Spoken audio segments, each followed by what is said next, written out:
Scuff? Scuff? I can do this. No scuff. No scuff here. There's no such thing as scuff in Bossing Say. Don't worry about it, Bad Bunch. Don't don't worry about the scuff. It's almost okay. There, we should have both both chats. Hey, look, a Yam stream. That's a rarity. Yeah, it do be Yam. Happy almost six-year anniversary, Bat Bunch. I debuted as Lorelei Alto on March 20th, 2020. And then I debuted my first live 2D model on March 20th, 2021.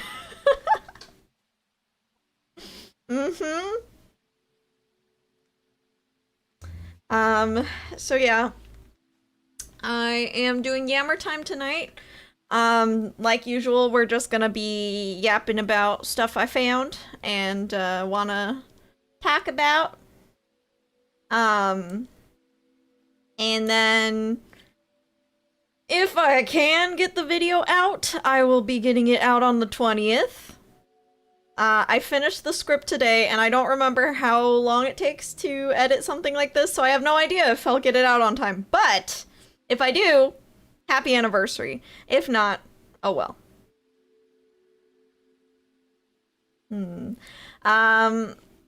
So yeah.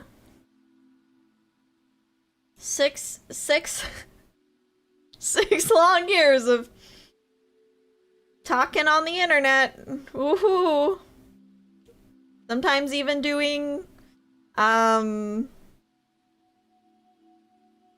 sometimes even doing a viola or two, or a drawing or two.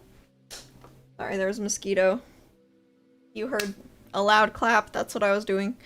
Okay. 6 years of experience. Yep, I've spent my whole 20s being a VTuber. Spent from age 20 to age 26. Almost 26. 26 next week. Ha ha ha. Gonna be interesting. Anyways, let's get into it. For those of you who don't know, Yammer Time is kind of my podcast where I just yap about stuff that I found on the internet that I can use as an educational resource to creators who are looking to create.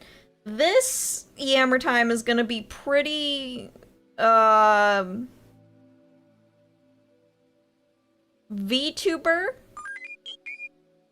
centric. But I'm gonna try my best to relate it to other niches and stuff. Hold on, I think my model settings are wrong. I think I turned off an important setting or something. But let's go to gaming first. Oh, look, there's Leo, even though he's not in this stream. He was in my Bible study stream. Ha ha ha. No, we're not scuffed. We're not scuffed. There's no scuff here. No scuff here. There he is. I will hide him. Yeah, we definitely don't see a window from Firefox that we're not supposed to see either. Which one's the right window is the new question. Which window is the right window? Let me close some tabs. Should have done this before stream, but it's too late now. Okay. Okay. The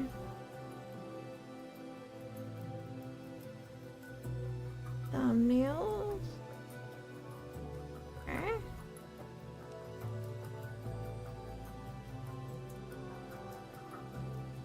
Okay, I'm gonna close every tab except for the one I wanna stream from. Close tabs.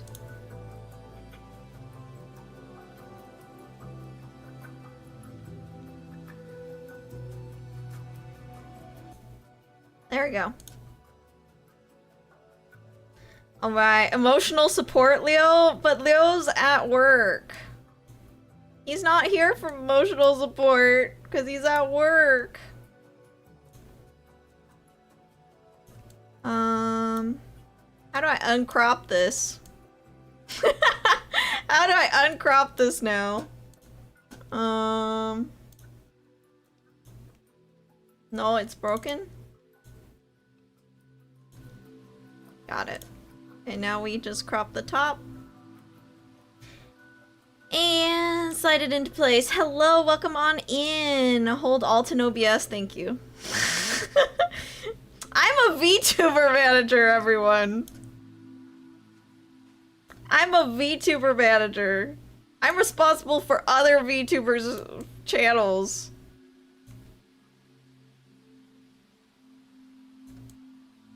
Alright. That's probably pretty good. Okay, so Yammer time recently has been me kind of just yapping about whatever I find on Twitter. Because, yep, it's time for another what did Yam find on Twitter this week kind of Yammer time. Yeah, I don't think my mouth settings are correct on my model, but I'm not gonna fiddle with them right now. No, I'm gonna fiddle with them right now. Yeah, I'm gonna fiddle with them right now.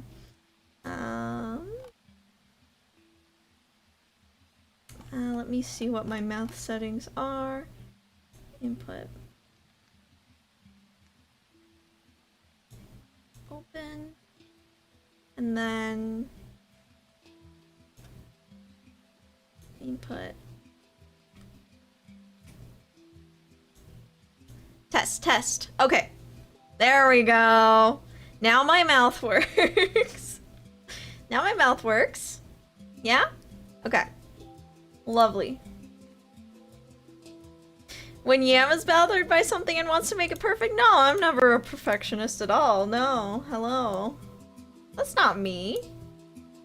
Me ever putting off, like,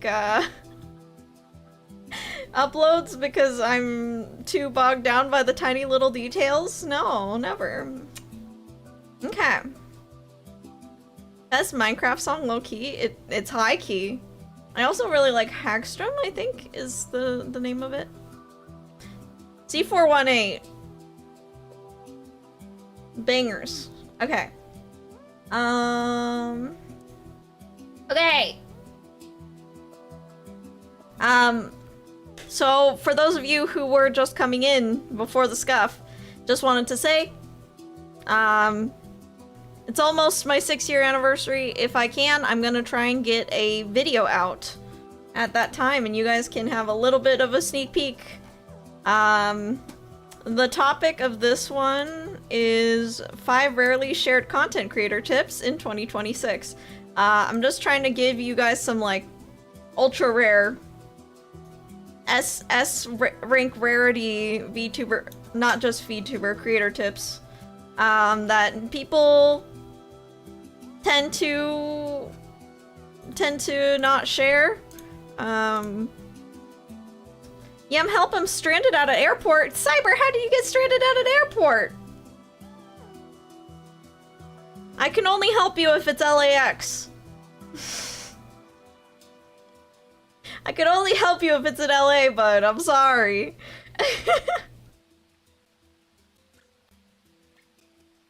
Like, keeps getting delayed. I'm so sorry. That's the worst. Okay. So yeah. Come look forward to that. Subscribe to my main YouTube channel if you want a little bit of a video essay with some unique advice. Yeah, let's pray for Cyber, indeed. Lucky Puppy, hello! I see you got the Resident Evil 9, badge. That's cool.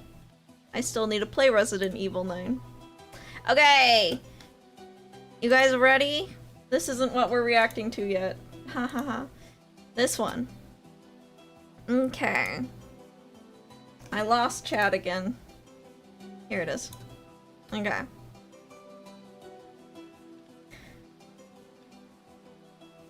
Here we go. Okay, so you're gonna see this Twitter page keeps, you know, being relevant to me, so we're gonna react to it again. It's VTuber Consult or VTuber Consulting. And some of their advice is really good, other of it is like kind of good, and other of it is just I don't agree with it. This is one of the ones where I'm like, I kind of agree with it. So, VTuber Consulting says, VTubing is growing, quote unquote. No, not really. In fact, viewers per VTuber is probably going down given how many new VTubers have been popping up recently. Just copying what worked before doesn't work now. To grow, you can't rely primarily on exposure within the community anymore.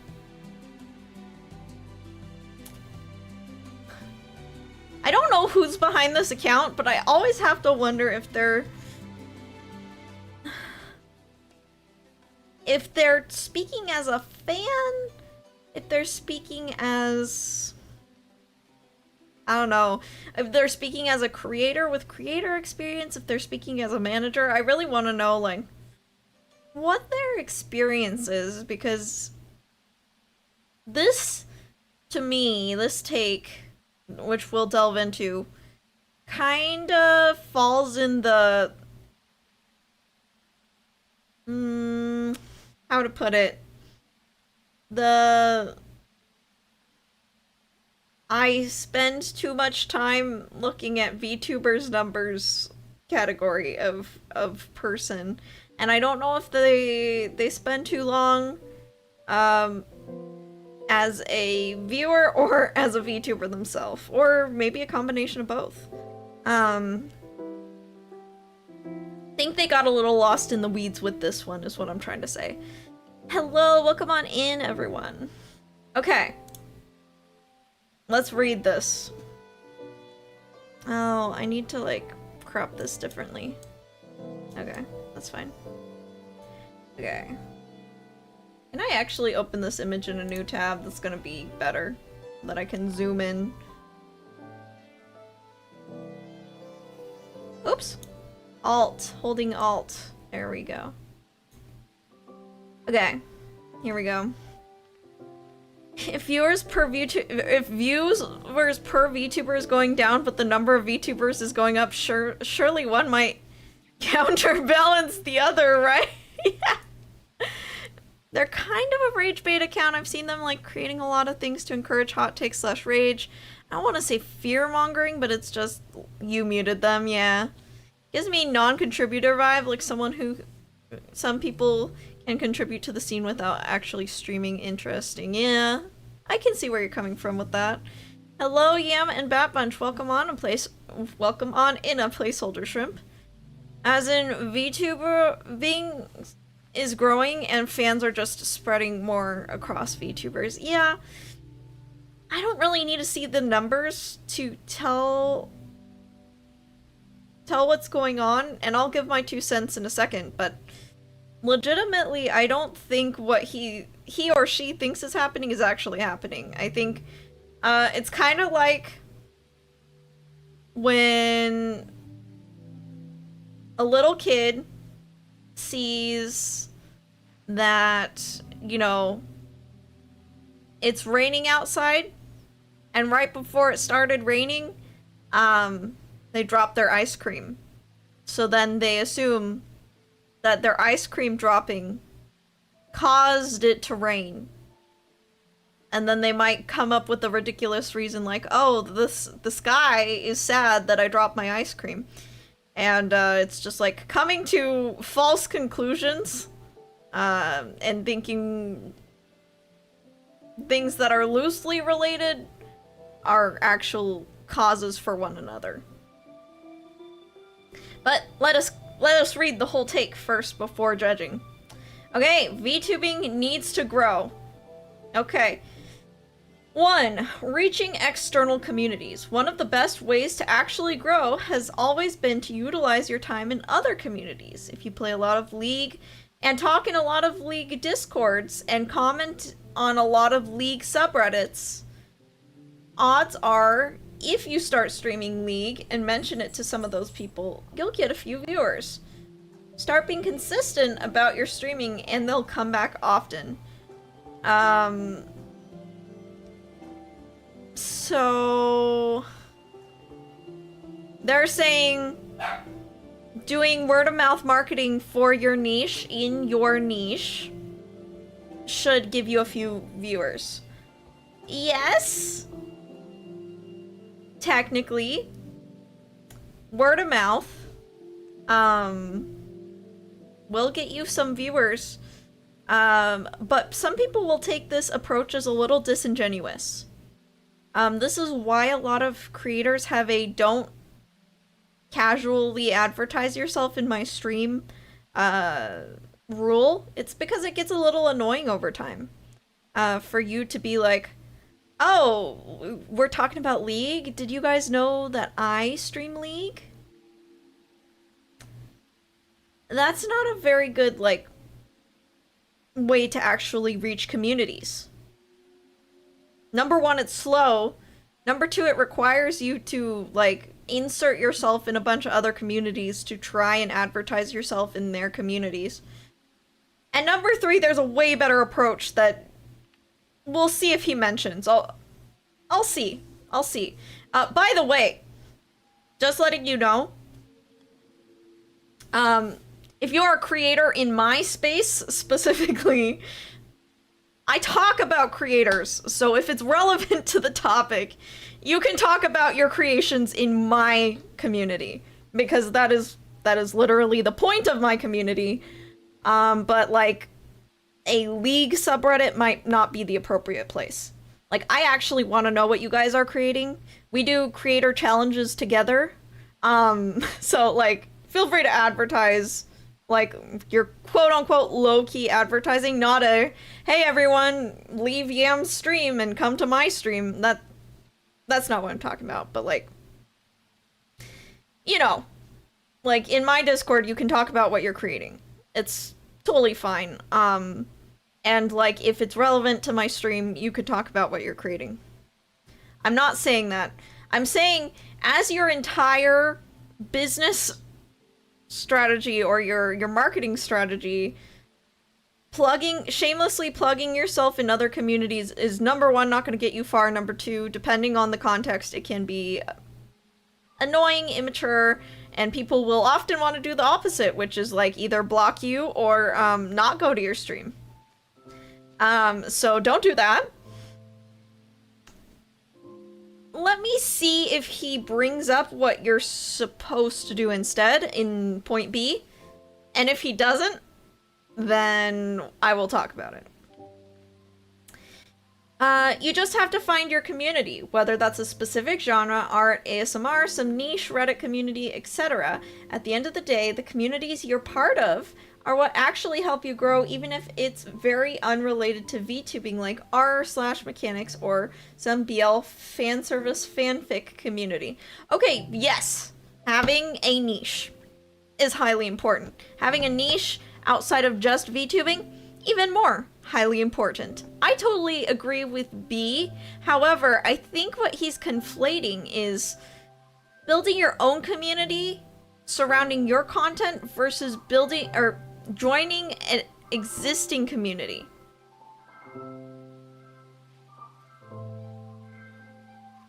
That's not the same thing.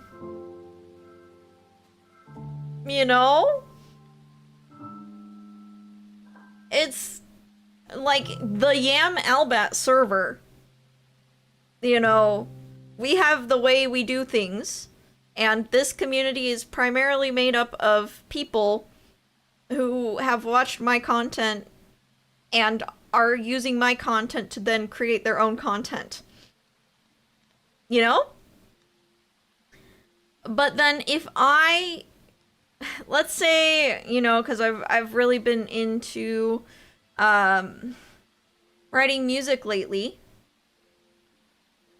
Let's say I join a completely unrelated server about music. And I try to then insert myself as, I kind of, how do I say this? Basically the center of attention. By taking everyone's attention off of whatever other music we were talking about onto my music. And shamelessly plugging my music. So that people who are into music would then, you know, maybe give my music a shot. That's not creator social etiquette. You can shamelessly plug in your own community because it's your own community and everyone's there for your stuff, but like, if you're in a different community, sometimes your own content is relevant, but that can't be your marketing strategy. I'm only one who feels like not just VTubing, but the whole internet is stagnating? That...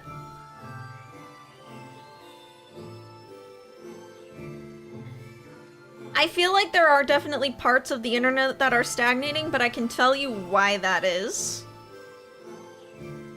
And it's a bit different than the way this is framed. So, if you're watching this and you're like, okay, if A and B aren't exactly right, Yam, what do you do to actually grow instead? Well, I'm actually making a video essay, so you check it out, but...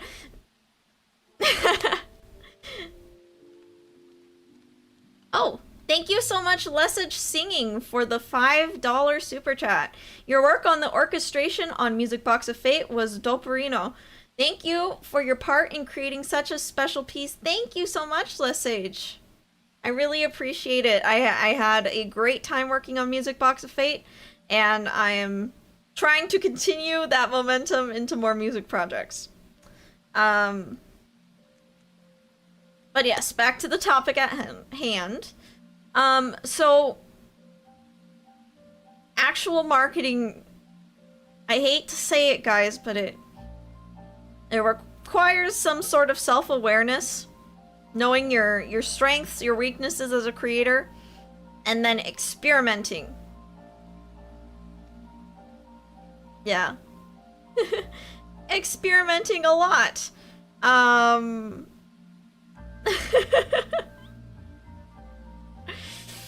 You know, no one has, like, the key to your specific marketing campaign, because your specific marketing campaign should be tailored to you.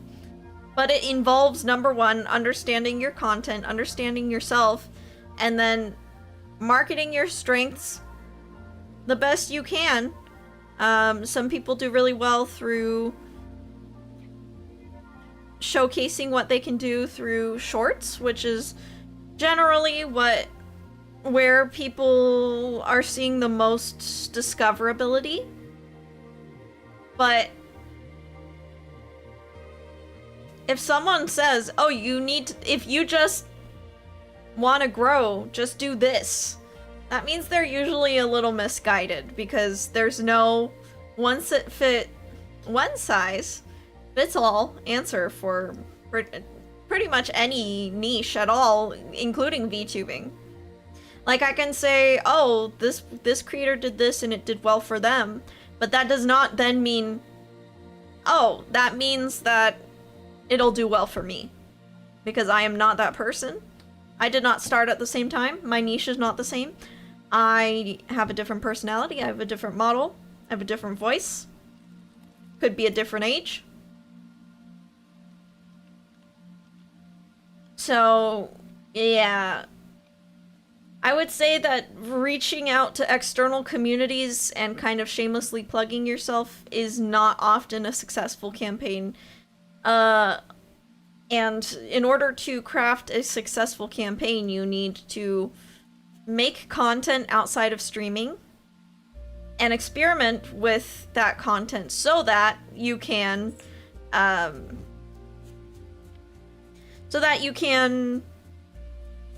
find out the best marketing strategy for you in the current time. Um, didn't mean to derail. No, you're all good. Thank you so much for the super chat. Content creation is mostly experimentation. Yeah. There's no one-size-fits-all method, even in places like YouTube videos, YouTube Shorts, TikTok, and even Instagram. Exactly. But people don't want to hear that it is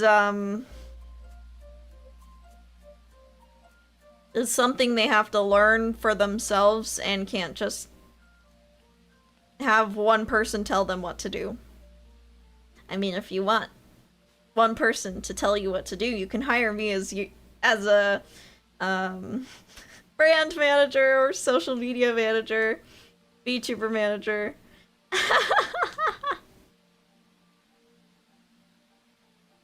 But even then, I can't give you the key to success. I can help you find it, but I can't guarantee it. I mean, look at Markiplier, started 10 years ago at the height of YouTube and just played games, but now playing games usually won't get you as big of a community as it used to. Keeping the times in mind is important.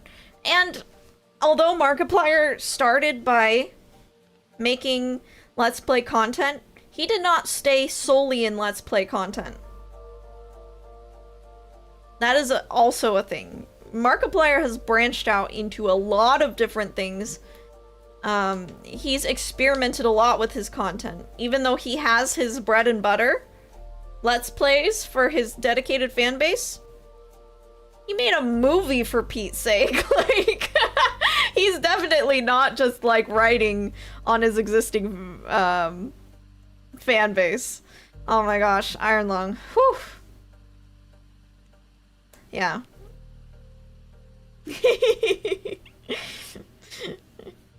Markiplier legitimately made a movie, and then the next stream, when he returned, he literally had half a working set of headphones and was, like, moving around the cord like a madman just so that he could hear out of his left ear. Yeah, he's definitely an entertainer and a down-to-earth person, and I think that his personality is the reason why a lot of people watch his content.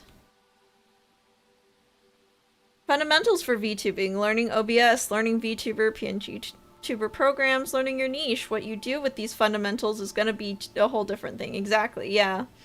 We're going to get into VTubing being a medium and not a niche of content in a second, but let's read what this person says on oversaturation. 2. Oversaturation. Fortunately or unfortunately, over the years it has become increasingly easy to become a VTuber. And while a lot of original VTubers really played into the quote-unquote anime girl trope and got viewers from the anime community, the current state of VTubing is that most VTubers' audiences come from people who already watch VTubers and from other VTubers themselves. The result is more new VTubers than viewers. Parentheses, ever wonder why there are so many agencies and groups popping up right now? The sharp increase in small VTubers is a large part of why, bro. Buddy,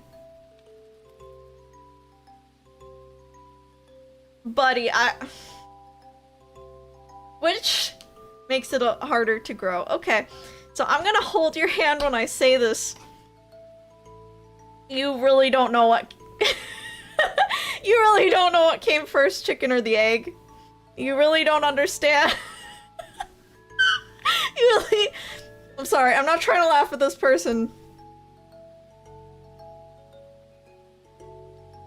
Okay. So, I'm not laughing at the person, I'm laughing at the common misconception that this person is having. I think this is, again, a moment where someone got out like a cork board and the red string, but they connected the wrong dots. They connected the dots incorrectly, but they very confidently connected the dots incorrectly. Okay. Fortunately / unfortunately, over the years, it has become increasingly easy to become a VTuber. Okay. Starting with that sentence, it's not unfortunate. It's not even unfortunate for the people who started early and they're like, oh, well, now you have all this competition. I've seen this take going around where it's like, oh my gosh, if I just started in 2020, I would have been so big by now. I would have been right time, right place. And I would have, you know, I would have been able to make easy content. Would have been able to make easy content for high amount of views. I see that a lot. I see it a lot. And I hate to break it to you, but there were so... I was there. I was there when it all went down that bunch, and I hate to break it to you, but there were small, nobody VTubers in 2020. There were... I mean, I was one of them. I was one of them, so I can attest. Back in 2020, Anna and I were the nobody VTubers. My whole friend group, who is still my friend group, you know? Within every niche, there's going to be, there's gonna be creators who don't take off, and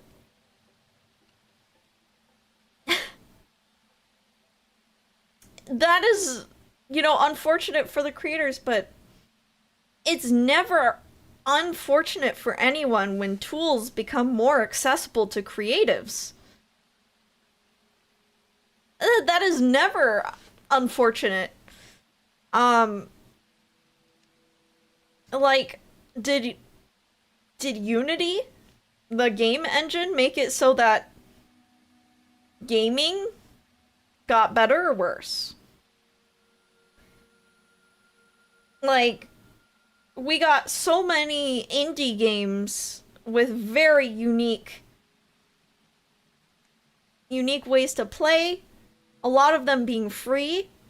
We have the platform Steam, all because gaming became more accessible and it was easier to become a game dev. Suddenly, you don't have to just rely on Sony, Nintendo, and Microsoft to get your games. Suddenly, it's not who Sony, Microsoft, and Nintendo see worth in enough to hire.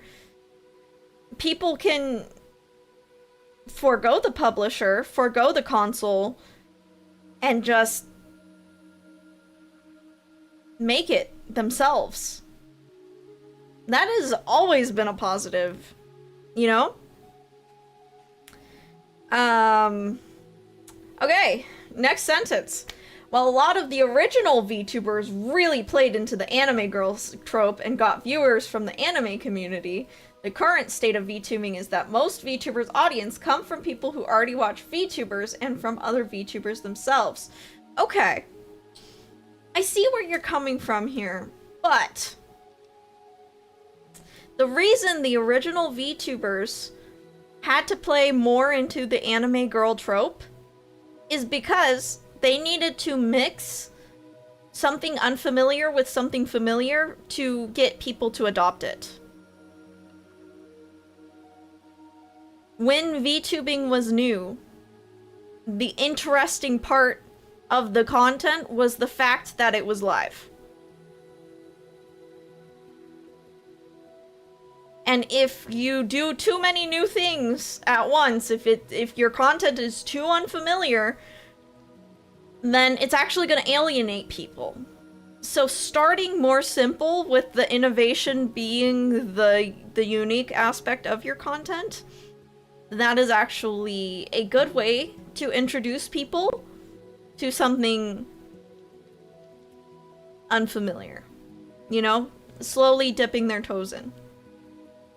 So that's why Hololive and Niji Sanji started their VTubing with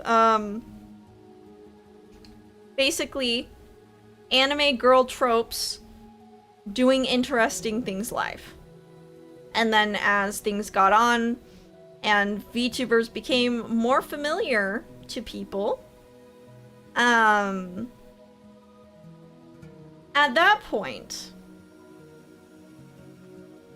you can say, okay, you know, VTubing is more established, it's more familiar, so people can then, you know,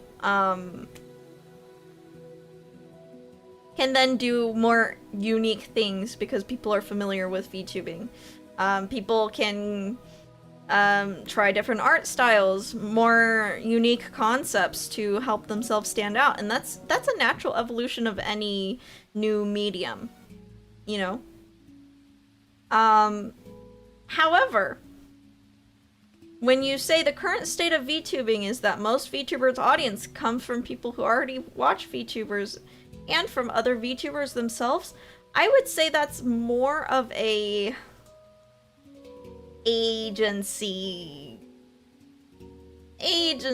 read of things. Because I would agree that Hololive's current fan base will follow the next new Hololive members the moment they drop. Right? You could say that Hololive's fan base is self-contained in a sense, because Hololive viewers will watch multiple Hololive girls, and then the Niji Sanji viewers will watch multiple Niji Sanji livers because they're brand loyal. But I don't think it's really, like, in good faith to say that this is, like, a self-contained niche that nothing breaches containment and it eats itself. Because I can already see that that's where this is going, you know?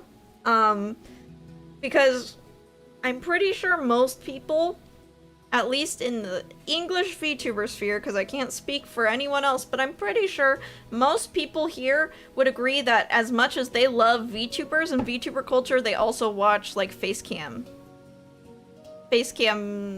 streamers and video creators. Like, they watch a mix.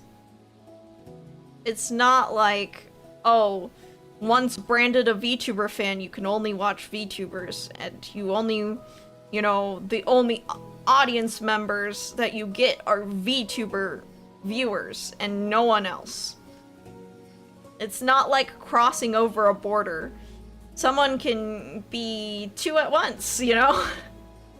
And therefore, I wouldn't say that your audience is limited to only the VTuber viewers.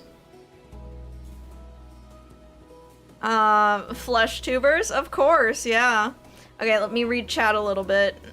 My guy, you're trying to turn this into an Ouroboros thing, which is not the situation here. Unrelated, I just finished Resident Evil 5 with my boyfriend, and it's really funny. I really love the game, and the big bad virus was called Ouroboros in that game.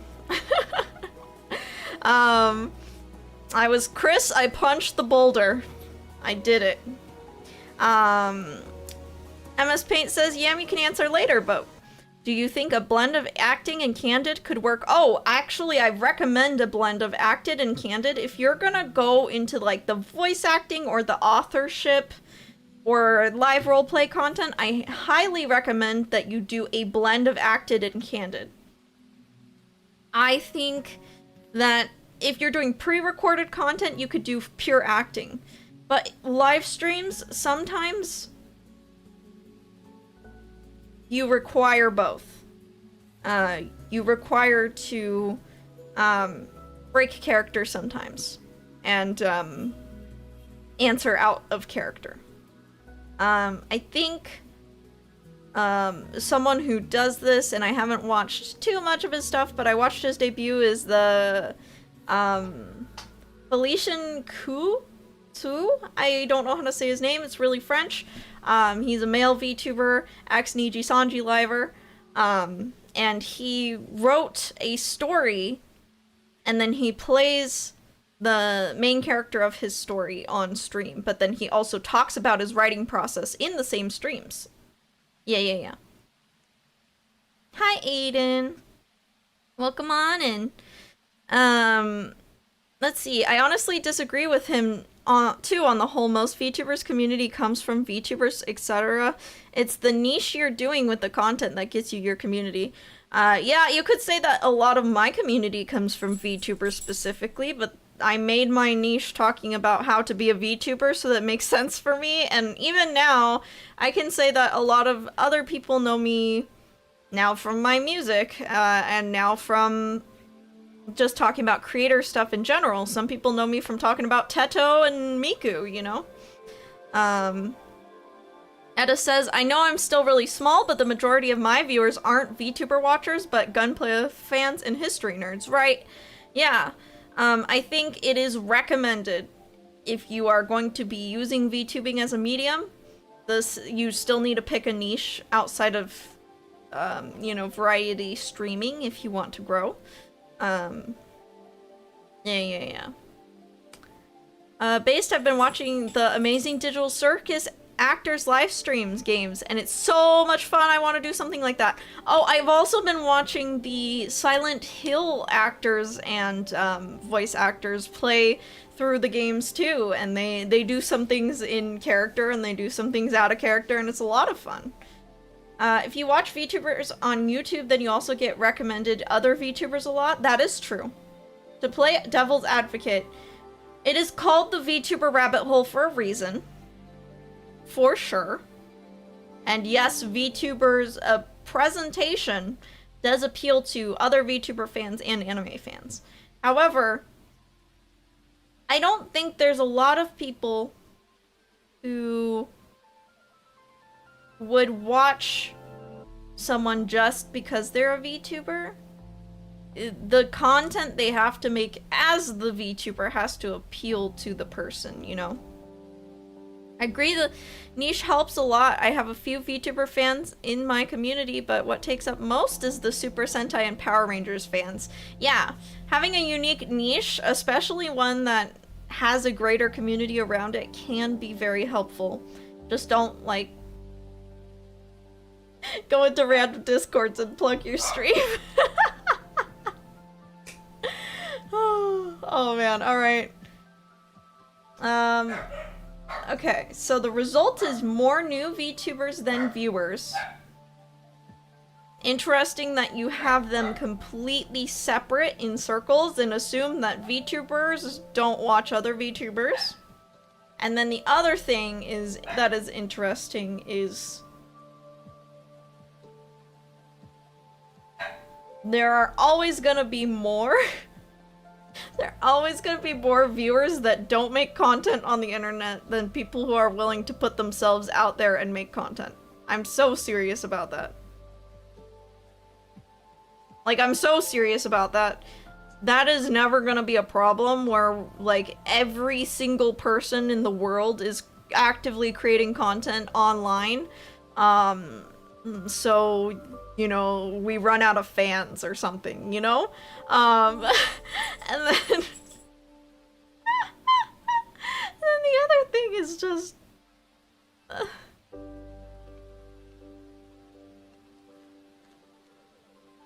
every single creator watches other creators. Whew. Every single creative person generally consumes other creative media.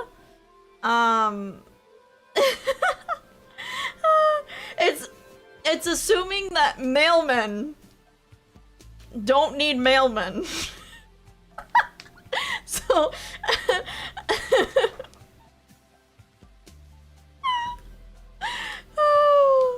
I'm sorry, I shouldn't be laughing. It's just misguided. Like, I once again want to hold the person's hand while saying this. You know? If you're in a local scene, everyone will also be part of a scene. Yeah. Probably the most painful part of this whole thing, we have the term normies for a reason, my guy. Normies are people that consume things and not make things. Interesting, yeah. Welcome on in, everyone. What draws me to streams more than anything is watching the games I'm interested in. Yeah, like, again, people having different niches, different interests is what's going to make things different and interesting, you know? Do most content creators even have time to be watching other people's streams? Foolish. I will be very real with you. If you're a streamer, you probably don't watch a lot of other streams specifically. If you're a full-time streamer, you probably don't want to then expose yourself to more streams specifically, but trust me, everyone has the different niche of content they use to, like, unwind, not rewind. Some full-time streamers have the bandwidth to then participate in other streams. Me as a VTuber manager, I try to watch all my talent streams, and then I also stream myself, and then I also watch a few other streamers outside of VTubing entirely. So, I don't know, like, really depends on how tired of thinking of work you are.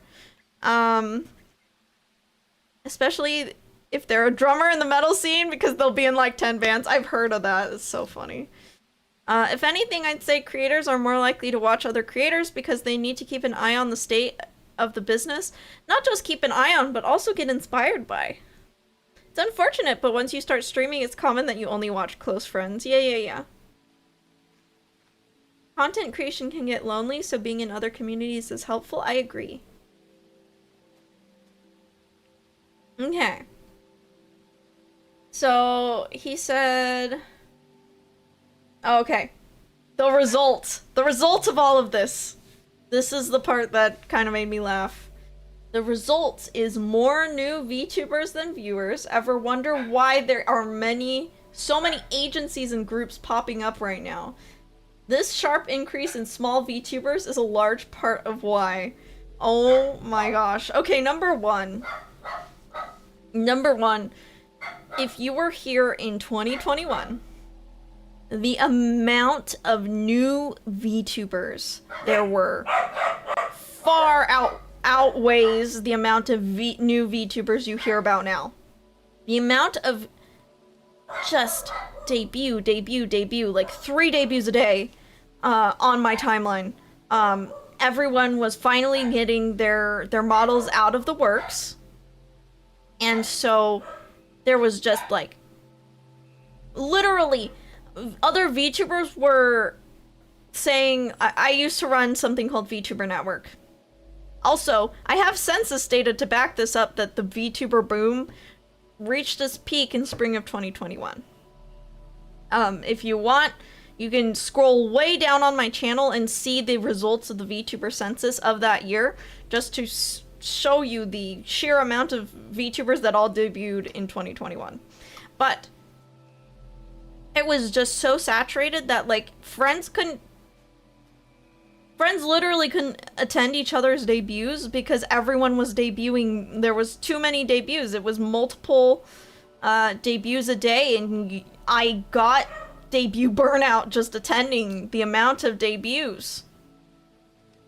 Because it was wild. It was wild 2021. And some of them are still creating. Most of them have, like, learned a way to do... Yeah, we're talking about 2021, the VTuber boom. And then after that, like, people got their footing and settled into their other niches. But, like, equating, there are so many agencies and groups popping up right now with there must be a million, like, it's because all the new creators popping up. No. My read on the situation is there are a lot of groups popping up because we used to have faith in a few companies to make it happen.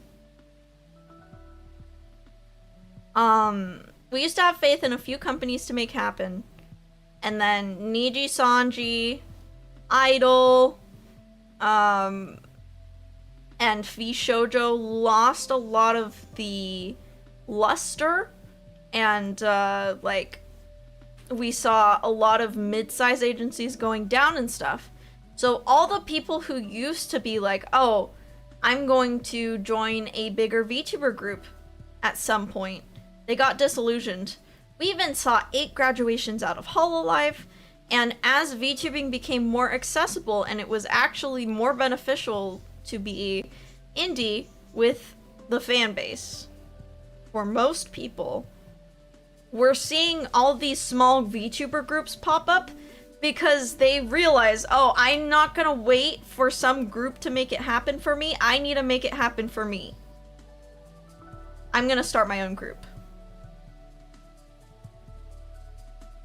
That's why we're seeing all these small groups come up. Of course, there's always people who are starting new agencies. That is a constant. And if they're just like, if you're just now discovering that like small VTuber agencies form and disband, I don't know what to tell you. You probably haven't been in the VTuber sphere very long. Do past VTubers re-debut more lately? Yes. More, the past life taboo has kind of worn off, so a lot of creators who used to be in agencies try to bring their fan bases along with them when they re-debut as an indie. So you see a lot of re-debuts as indies. Yeah. Let's read chat. I don't find about debuts these days, mostly just graduations. See, I see a lot of debuts. I guess it just really depends on your algorithm, but not as much as 2021. Oh my gosh. I think most people don't bother with debuts as much anymore. It's like for indies, it's more of a net negative money-wise. That is very true. And the other thing that, like, we invented, or I don't know who invented, probably Iron Mouse or Silver Barrel, someone who gets models often, is the term re-debut. Once re-debut came into the vocabulary, it's impossible to tell what a new debut actually means. A lot of the time when someone says debut, they've already been a VTuber for like 3 years, and that's nothing wrong with that. Market it when you like get an upgrade and stuff, and like the wording for marketing debut totally works, so you might as well use it. But yeah, I'm in the camp of the just start making stuff and then celebrate your wins as they come, rather than like celebrate the beginning of your you know, obviously build hype when you start something new, but like putting all that pressure on your debut is very, especially if it's your first stream, it's very overwhelming. Being able to redefine the scope of one's activities can be very healthy for those leaving the larger agencies, yeah. People are being told that collabs are the shortcut to success, and so they form groups. I mean, people are being told that because, audience sharing is kind of one of the only ways to grow as a streamer. Streamer specific, you know? Also, are the alerts really loud? Please let me know if they are really loud. I feel like they're really loud. I'm gonna turn them down a little bit. Okay, let me keep. Yeah, this is the era of a lot of people who are disillusioned of large companies, hence the smaller agencies. Indeed, there were so many streamers in late 2020 to 2021 in my timeline. Many of them don't have a trace of Twitch or any social media anymore. A lot of people tried streaming, during the pandemic, and then they had to resume their jobs or resume their life. So a lot of people um, didn't really stick with it. How do you feel about Socks Agency? My friends are friends with them, and I wonder how you feel about them. Also, I have been a fan of the CEO for many years. Flork is a very cool person. I don't know the back end of SVA, so I can't really speak on it. But they've never done anything that really raises my red flags. So take that how you will, you know? Ahoy Yam, ahoy, ahoy, 10 streak. Thank you, Captain Sammy. Okay. Yeah, thank you. Okay, so this person believes that there are too many VTubers, and there's all these new groups forming because there's too many new VTubers. Let's continue with their logic. Right now, it seems like most people just want to go live and play whatever game they want, and have a couple hundred people randomly decide to come watch them for 6 hours while paying $6 a month to not get ads. Whoa!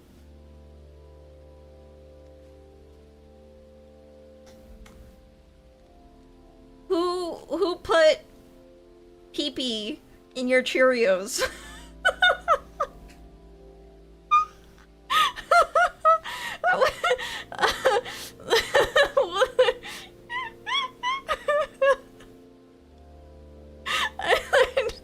I don't know.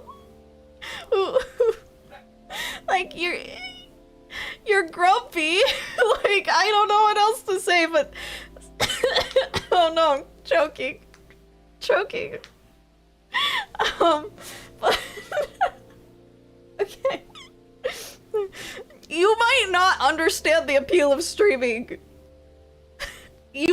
At this point, you might not understand the appeal of streaming. You might need a different niche.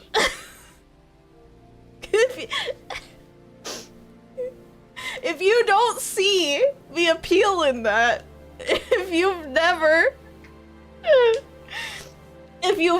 enjoyed watching someone talk and play games to the point where you wanted to support them monetarily, you might need to do something else with your... You might need to do something else with your time, bud. This is streaming. And not all VTubers, to be fair, not all VTubers have the niche of just streaming. In fact, if you are a new VTuber, I highly recommend, yeah, if you want to stream, go ahead and stream. But also finding a niche to do with YouTube Shorts could really help you. Could really help you grow outside, just because gaming niche is a little saturated. It is a little bit hard, depending on the game you want to play, to get discovered. So, I do recommend, you know, balancing your gaming content with something else that might be easier to grow in. That being said, number one, a lot of people do this as a hobby. Number two, I don't think you see the appeal of variety streaming VTubers, which is the biggest niche within the VTubing medium.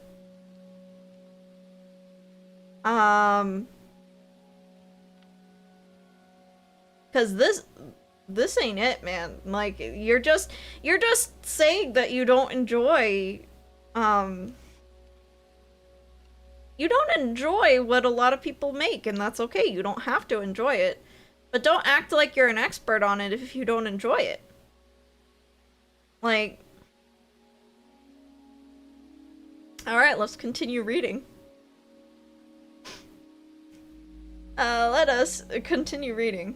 Yes, I intentionally phrased it that way to make it sound kind of absurd. but I'm trying to get a point across. For most people, there isn't really any thought to where those viewers are going to come from. And as a result, everyone just starts pulling from the overall VTubing community and from other VTubers rather than tapping into unsaturated communities. Yeah, that happens. This is true. There are always going to be immature creators who don't understand how marketing works, believe that they could go live in a highly saturated game category, not talk to their viewers, and make it big. There are those people. But also, there are people who just kind of want to like stream Apex to their 2 viewers after work and have fun. And then clip their cool content to show their friend group. There's nothing wrong with those people, you know? Like, you know, not everyone is trying to make it off of their gaming content specifically. I still stream games on occasion, and the people who want to watch me for my games, they can. But most people are here for my analytical content, and that's totally fine. Not gonna make me stop doing the game stuff. It's not gonna make me stop doing the music stuff, even if most people just want to hear me yap about VTubers or character design. I could do all of them. Not everyone is gonna perform, but they're all worth doing. It's worth making, it's worth making content that does poorly sometimes. It's fun, you know? Now, if this person that he's created for the sake of example really did exist, I'd give them some advice. Number one, I would assume that they are on the immature side. I would assume that they don't exactly know how the world works yet, which is totally fine. Like, don't force yourself to, you know, grow up too fast or anything. Just realize that, you know, you're gonna find that sometimes your expectations of the world are unrealistic. And in order to not be as disappointed, maybe changing your scope and your expectations is gonna be the key to how you still have fun making content, you know? If you want to grow your audience, again, switching it up, finding smaller gaming niches on Twitch might help people discover you, especially if you're really passionate about the game. I haven't done a lot of gaming content, but like whenever I stream a Sonic game, as MS Paintmouse said, or Hollow Knight or Silent Hill, there's people who discover me from me playing that game, because those are all kind of like more niche picks. So yeah. Limited pool of viewers. You guys ready? Buckle back up, guys. Here we go. A limited pool of viewers. Even if all the EN VTuber viewers on Twitch, which is around 80k CCV, how did you get that number? Only watched the around 2,000 VTubers who follow me. Oh, okay. Oh, hello, Slender. Welcome on in. That would only be around 40 CCV per person. This is one of the biggest things I've been struggling with, and is one of the reasons I haven't been posting as much the past few days. So, this person is is having some brain worms. Okay? I call brain worms like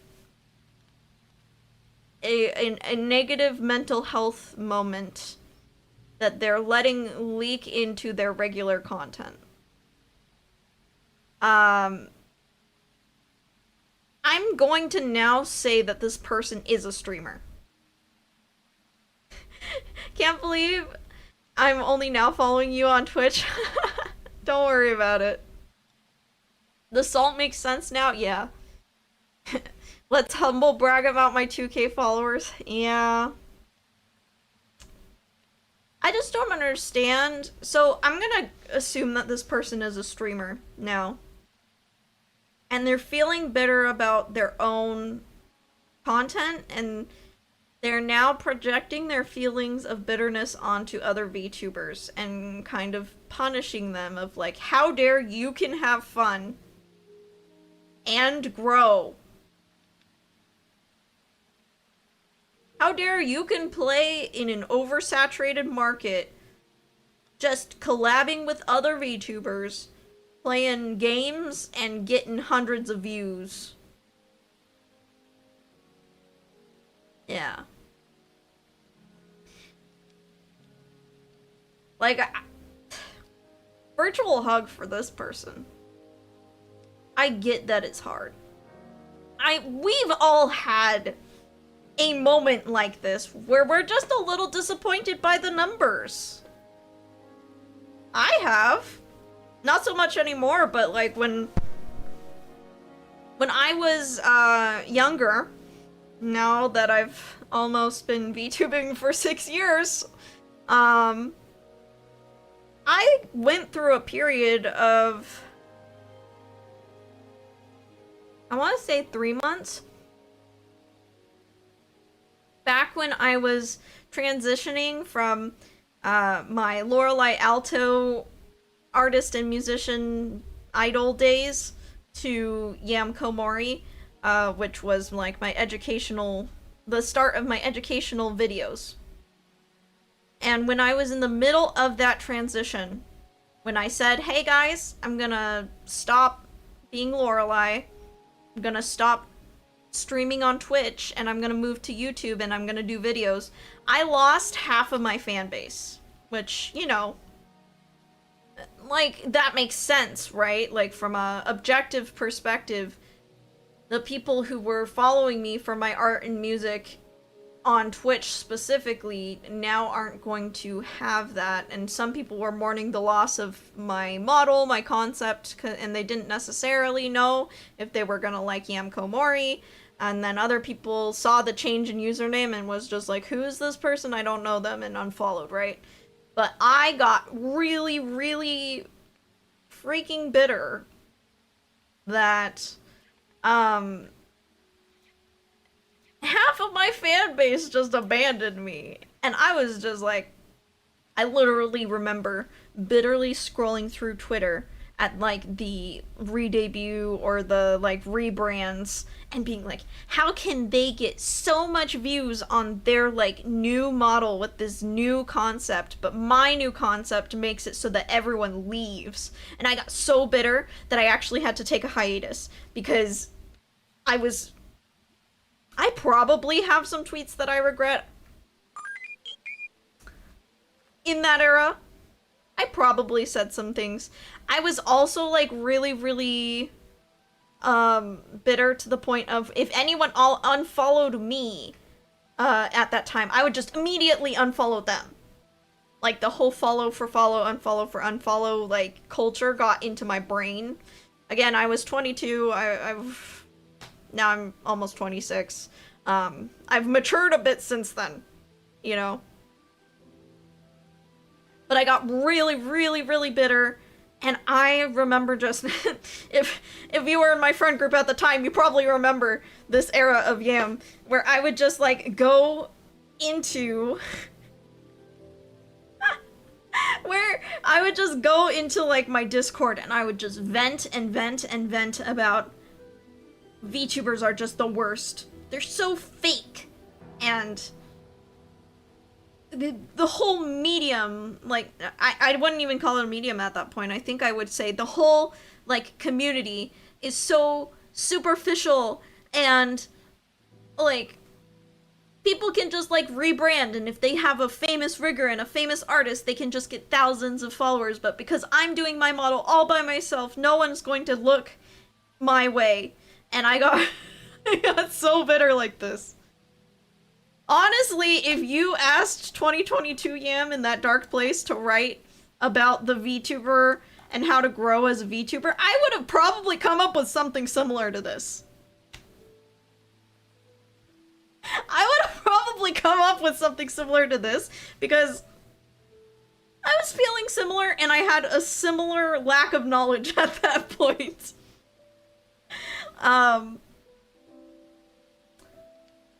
So yeah, I would say that everyone goes through this. And if you're feeling like the person who wrote this, there's a few solutions, you know.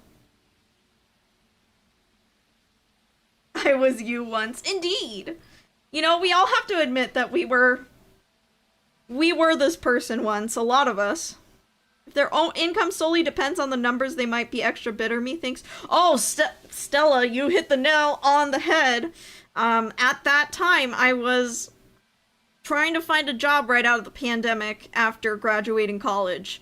And that definitely added to my bitterness of everyone unfollowing me, because I was thinking, oh, like that $100-ish, 150 payout I could rely on Twitch to give me like some spending money is now gone because I decided to go from Lorelei to Yam.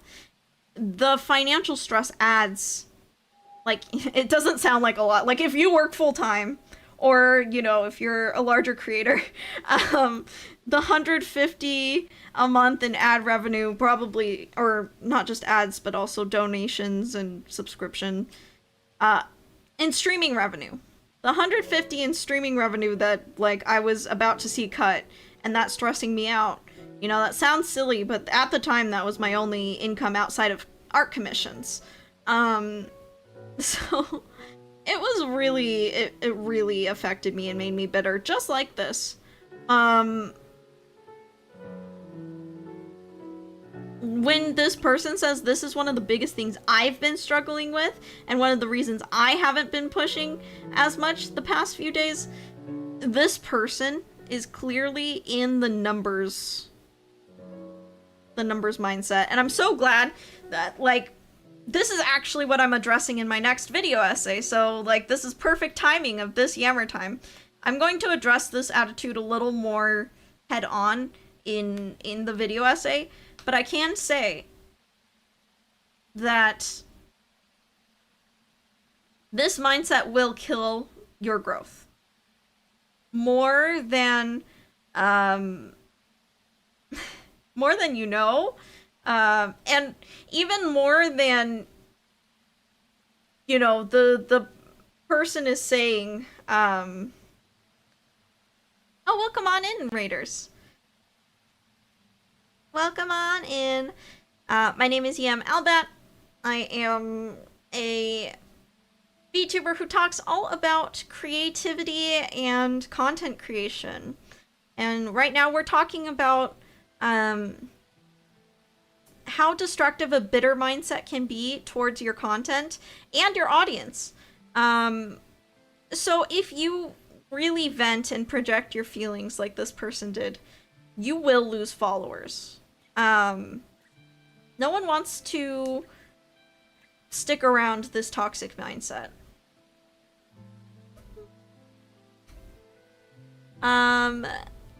People can sense the bitterness, salt, and anger from the content you're creating, and it's biting the hand that feeds you.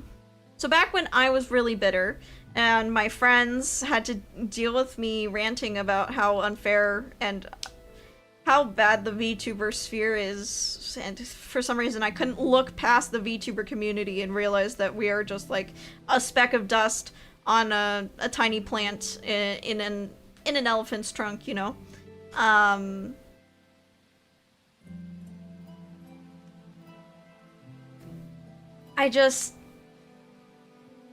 I feel for these people, but they're self-destructive. Yeah. They're very self-destructive. He continues, or he or she continues, I want to be able to help everyone. Another unhealthy mindset. But at the end of the day, if all we're doing is cannibalizing other people's viewers, there are only so many people and dollars to go around. Whoa! Okay. Okay, bro. Or...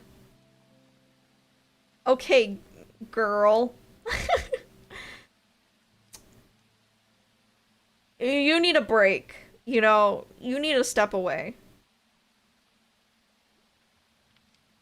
You need to step away from content creation a little bit, okay? You need a little break. And I actually, you know, I usually say touch grass. However, this time I don't want to say touch grass. This time I want to say pick any other, like, just block the search term VTubers from your search engine and just pick any other internet community for a while. CCV, does that mean concurrent viewers? Yes, it does. Hello, the pretzel. Yes. Like, they need to touch a whole field, go hiking. Yeah, like, do any other hobby for a bit, but also, like, look at other creative spheres. I'm in a... as a consumer, I'm in a few other niches. I really love collecting and curating, like, the collecting side of YouTube, where they, like, collect dolls, or, thrift with me, that kind of stuff. I live vicariously through those people, because, you know, even though I don't have the space for a collection, and I don't want to financially fund a collection, I love to see other people's collections, especially if there's, like, sentiment and, stuff around that. And I can say that that niche is, number one, pretty evergreen, and number two, there is always room for a new collection. Just because... okay, I'm gonna pick on Edda. I keep picking on Edda. But I'm sorry, Edda. I just know your content well, so I'm gonna keep picking on you. Just because Edda and I are both VTubers who make educational content, that doesn't mean we're cannibalizing each other's viewers. Heck, another person in our same friend group, Squeegee. Squeegee occupies part of my niche. Squeegee also talks about VTuber design and creator advice. But my response to that is not to see Squeegee as someone who is eating my views. I see it as a way to expand our audiences together by combining them. Because, trust me, people find me and don't know who Squeegee is. And then when Squeegee and I collab, people find Squeegee for the first time. Same thing, but the other way around. Some people don't know who I am, but they know who Squeegee is. Yeah, right? In fact, like, some of my favorite streams have been the ones where I collab with either Edda or Squeegee. Even though we have some audience overlap, a lot of our audience doesn't overlap. We bring in all kinds of new people. And it just means that our audience share is more meaningful, because if they like my content, they'll probably also like Squeegee and Edda's content, because we're all educational VTubers who make videos about niche topics. You know? And also we are not clones. We are all individual people with unique souls and unique life experiences and unique opinions. I can tell you that Squeegee and I, we've got different brains. We think differently. Our style of character design is different. And, you know, yeah. I think this person just is too zoomed in. They're hyper-focused on, like, the wrong things.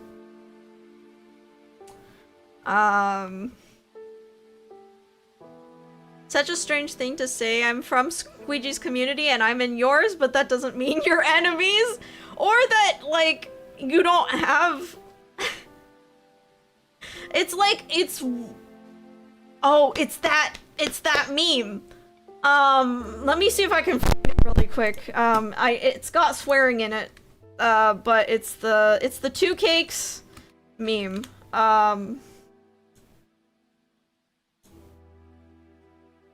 Okay, I found it.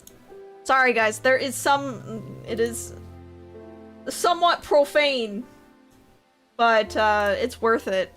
So writers, aw man, their fan fiction is way better than mine, and the readers is, holy heck, too fix. Meaning, you know, like, the artists may be comparing themselves to each other and being like, oh, mine is not worthy because someone else made a better cake, right? But the consumer is, oh, holy heck, now there's two things to consume. Yeah. I watched this one person for a particular education facet, another for a different one. I watched some for the sort of gaming, some for another. Even others do various sorts of React content and collab content. Indeed. I watch both of you for different reasons and wants. Yeah, we can... we can coexist. This person has a competitive mindset, which I do not think is good for being a consultant. We've seen how bad competitiveness has gotten the last year with certain individuals.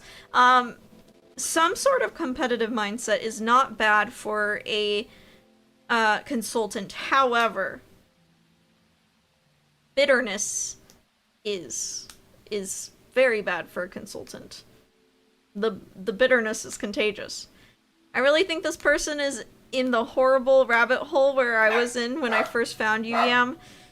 It's tough, and you know, again, I want to reiterate that when I was laughing earlier, I'm not laughing at the person, and I'm not laughing at the state that they're currently in, but I am laughing because when you're out of that comparison, when you're out of the comparison mindset, you can laugh at it because we all have been there, and you get to see how ridiculous it looks like from the other side when you're out of that mindset. I still want to clip that time you got raged and EG got raided by Spacey Bat. Oh my gosh, I love Spacey Bat. So cool. I can't membership Twitch subscribe at all, but give the views when I can. Yeah. I mean, engaging with I can tell you this actually from someone who's more into the analytics side. Just engaging with a creator's content is more valuable than you know, for sure. So I really appreciate when people go out of their way to engage with small creators. They put themselves in that rabbit hole for their own content and not for someone else. Yeah. Gry says there's some truth to this, although in the large scheme there's only so many people and there are lots of streamers live at the same time and people can't watch everyone. Right, Gray? Right? Which is why you make pre-recorded offline content so that you're discoverable to everyone. Not just live streams. I don't think I've ever seen audience overlap end badly for those involved. It's always been a boon for everyone. Yeah, the rising tide lifts all ships theory. Two cakes meme, yep. I remember a variation on the two cakes meme that goes like, oh man, there's already so many cakes of different cakes, my pink cake isn't gonna stand out. And then someone says, oh my gosh, finally a pink cake, aw. I guess it's a good way of what I mean is toxic competitiveness, which is how I read this from them. Indeed. Seeing everyone else as your enemy when part of content creation is having a network of other creators. People generally love to see when creators in a niche, the same niche, are friends, because that means it's kind of like a crossover episode, like the I'm gonna date myself here, the Jimmy Timmy Power Hour. Does any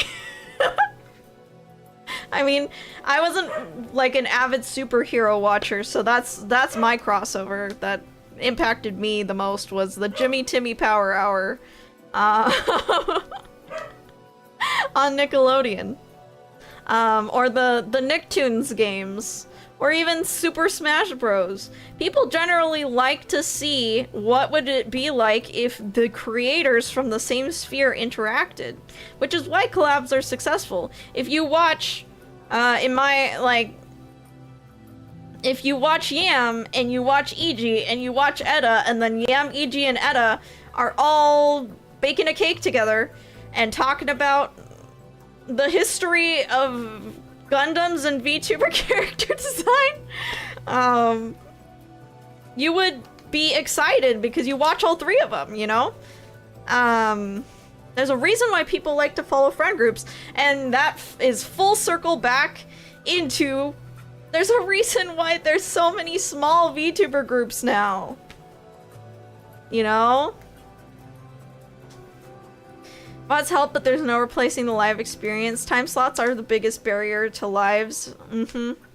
Yeah. Do you have any tips for making pre-recorded content? The ideas for it are too different from what I want to stream, and my viewers are so used to it, so I'm not sure what to pre-record and what to edit together that's familiar. Lovely, lovely question. So, when you're making pre-recorded content, I highly recommend you utilize, assuming you're doing this all on YouTube, but I highly recommend that you categorize your content into the different slots. So, assuming you're doing this all on YouTube, you could do one category of content on your lives. So, let's say your lives niche was gaming. Then, you want to do pre-recorded content in another niche. That's going to be your long-form tab, where you only do that niche. Okay, let's pick a niche. Let's say your long-form was music history. You can game on your live tab, upload videos about music history on your long-form tab, and generally that's going to be okay in the algorithm to have them separated out like that. The one problem then is now you have your shorts tab, and I haven't exactly figured it out. Some creators can get away with posting gaming clips in addition to their other niche, all on shorts. However, some people need to pick one niche for the shorts as well. I hope that helps. Okay. Let's see. My Little Pony, Friendship is Magic, got so many fan crossovers it became a cliche. If it exists, there's a pony of it. Oh yeah. I know Dr. Hooves at least. Collabs can be great stuff. Even if you only know one person, you get to see a new side of them at the very least. Yeah.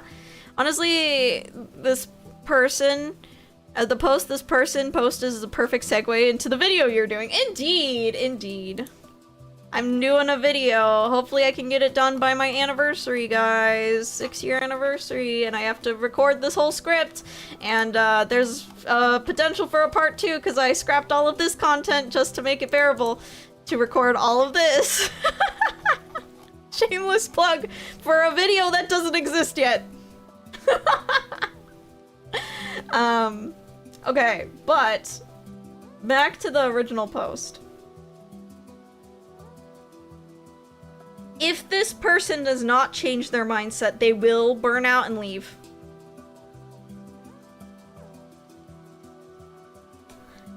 Sorry to say, but a lot of the creators who start and then gain this mindset, I don't see them sticking around for much longer. I don't see them doing this for much longer. This is the attitude that kills. And it's sad because I want everyone to have a creative outlet.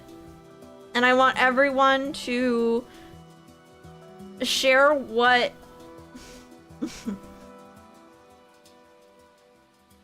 unique voice they have, and what unique talents God gave them, you know? I want there to be a world where we all just share our creative outlets together. I think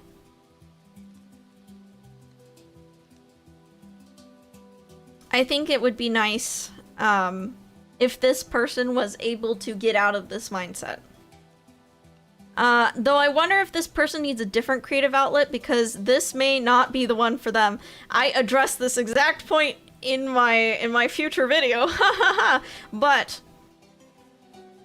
I agree with you, Merdragon. If this is something that is not fun, it's proven to not be fun time and time again for this person.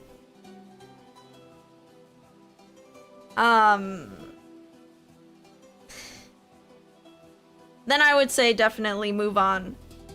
But in this case, because this person seems very passionate about VTubers and they're just really bitter right now, I would actually recommend for them to put a pause, if they need to, even like block the term VTuber, take a break from VTubing, look at other content creation, try other creative outlets, and then come back when they found a creative spark that surpasses their bitter feeling. When you have the drive to create, whether people are watching or not, that's when you're going to see success as a creator, but not the success that is not the limited version of success that includes just numbers, but it's just like being able to look back on what you do and being happy that you made it. That's the success I'm talking about. Carl May follows up saying, "Oh, thank you. I do gaming for streams, but I wanted to do character designing, art-based, and some branding content / tutorials for pre-recorded content, and didn't know if it was a bad idea to mix. Not to mention, I want to do covers and story lore videos, storytelling, and ASMR too on top of those things." So yeah, I would definitely separate your content out by niche, in terms of streaming on one tab, and then the long form edited content on the other tab. And then don't branch out into separate channels until you've reached a YouTube partner, because you don't know which of those niches that you're putting on your channel would be the one to take off, quote unquote. So just separate them by playlist, and then edit your... Actually, I can show you really quick. We're gonna ego search Bat Bunch. You guys ready? YouTube. Actually, not just YouTube. Yam Albat YouTube. Okay, so if we check out my main channel, how I have it organized. Oh look, I'm live! Yam Albat is live, everyone! Isn't that so exciting? So, we've got the Yammer Time podcast. That is the top thing my top playlist, I have my home tab sorted by playlist. So my top playlist is the Yammer Time podcast, because honestly, that's where most of my insight. Whoa, my head's doing a thing. Interesting. That's where most of my like insight content is now. Is just my live stream VODs for this specific tab. If people are looking for creator advice, I've got a whole playlist of my creative advice live streams. Next niche that I also post on this this channel is my music. And so I have that as the next playlist. And then here's my older stuff. Where I have the video essays and the character design stuff. And I have all of my niches separated by playlist. Now, if I were to be trying to go pro with YouTube alone, I would probably create another channel for music just to not have music here, because music is probably too far from what I make on this channel. But I don't really care, because I'm a hobbyist at this point, so you guys can deal with music uploads on the main channel. I don't care. So yeah. Thank you. I really look up to you and your content. Your videos on character design really sparked my love for it, and now I consider it a main passion of mine. Oh, thank you so much. Yeah. I hope that helps, because look, I get bitter sometimes too. Not so much anymore, because I don't really have skin in the game anymore. But back when I was trying to make it, I would get bitter a lot. But the thing that would always bring me back was legitimately just people saying, "Oh, you helped me find my creative spark, Yam." And every time someone says that to me, I'm like, "Oh, okay, I can never quit." I'm never gonna quit, because that fills my tank with gas more than anything. Indeed.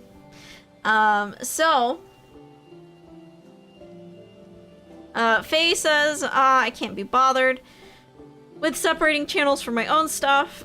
I made separate channels for my clips and VODs, but honestly, that's all I can handle before going insane. Yeah. Aw, thank you, everybody. If you ever find yourself bitter like this creator, I highly recommend that you take a break, try some other hobbies, because if you keep going in this mindset, you will feel too burnt out to create for a very long time. And not just create as a VTuber, I mean create in general. And I think that's a really big shame, because I think that everyone should have at least try a creative hobby, and you know, be able to express their voice in a cool and creative way. I don't want to promo on other streams, but I have plans for lots of stuff. It's okay. As I was saying earlier, you're fine to talk about the content you make in my chat, because we're literally we're talking about content creation. I haven't felt bitter yet. That may be the delusional ambition. I think the bitterness sets in when you have numbers of your own to compare to numbers of someone else that you think is a valid comparison. There was this, I wanted to talk about it on stream, but I never found like the exact original tweet, so I couldn't really find it. But there was like last week, there was like this whole thing about some creators being really bitter that there were brand new VTubers who were seemingly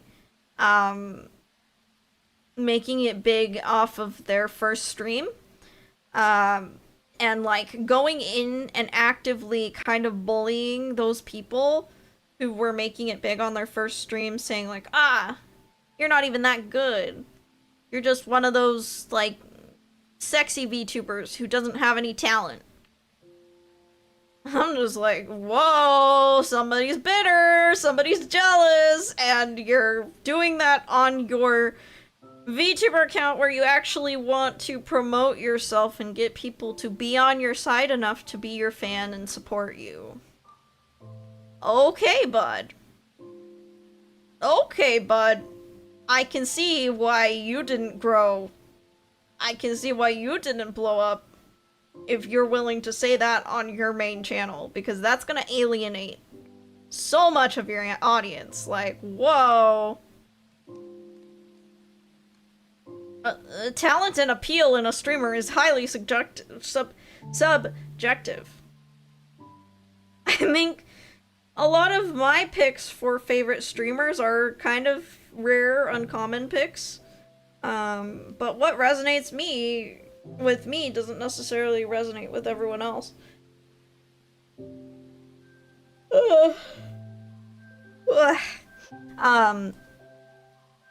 So yeah, you gotta take a break before the brainworms take over and you're a spite zombie. Sorry, I've got Resident Evil on the brain because we've been playing Resident Evil. Yeah, don't do it on main. I would even say make sure if you do have those bitter feelings that you're not even like complaining to your fans in any capacity, even in like the subscriber only Discord. That needs to happen with very trusted friends. And yes, my friends do hear my bitter crash outs. But then they tell me, Yam, get some sleep. Or, yeah, when's the last time you ate something? In fact, I'm trying to sleep better and eat healthier this week, just to keep some of the brainworms at bay. Yeah. Yeah. Hangry bat. Yeah, exactly. A lot of times the solution is not going to be complain about what is on your mind to the public. And, you know, one could say that I do complain what's on my mind to the public because that's literally Yammer time, but at the same time, do remember that I am a hobbyist, and I know that by me giving my completely honest opinions to the public, I'm kind of shooting myself in the foot from being like a... what's it? Like a completely brand-friendly streamer, but you know...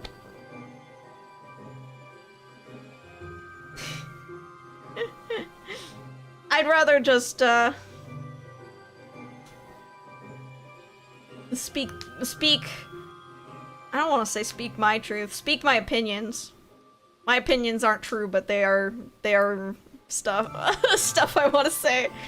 If you hate everyone, eat something. If you hate yourself, take a shower. If you think everybody hates you, go to sleep. Oh my gosh. Aeon. That's a beautiful quote. I was gonna say, my friends and peers have called me out for my bitterness manifesting from a certain rejection, and they were right about that, but none of that has come beyond making vent art out of it, and nothing came out publicly. Yeah, just careful. Careful about your public rants. I don't know, like, I really try to not witch hunt. I really try to, instead of, like, come after people, I really try to use the content we react to on Yammer Time as a learning experience for everyone, because again, I don't want anyone to come for this person, because I could have written this 4 years ago. I literally, almost word for word, could have written this 4 years ago. So don't come after anyone who has these, like, bitter views. You should see this as more of a, like, a red flag of, oh, that person is going through it. Yeah. Yeah. If you got time to see, if you got time to create, you just triggered my PTSD, Sarantira. I have worked for so many bosses that said if you have time to lead, you have time to clean. It actively makes me cringe.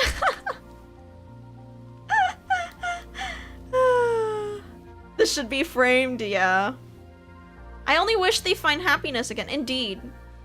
Because I know what this feels like. And I thought I was making a terrible mistake by rebranding and going into a different niche because I lost so much of my fan base. But if baby, I don't know if you call 22 baby compared to 26, but if past Yam didn't make that leap into video content creation and she didn't move off of Lorelei and onto Yam, I wouldn't be where I am now. I've got, in my opinion, the perfect size fan base.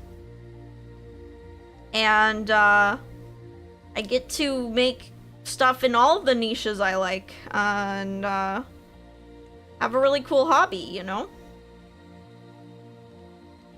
But yeah, I wanted one more thing. Yeah. One more thing is I really wanted to talk to Eggy about Eggy's take. Eggy is a new friend of mine in the VTuber tips sphere. So please, like, check her out. Check them out. It's Eggy Weggy VT. And they make little shorts on, like, little tips. As well as they clip their streams. But yeah. Please follow Eggy.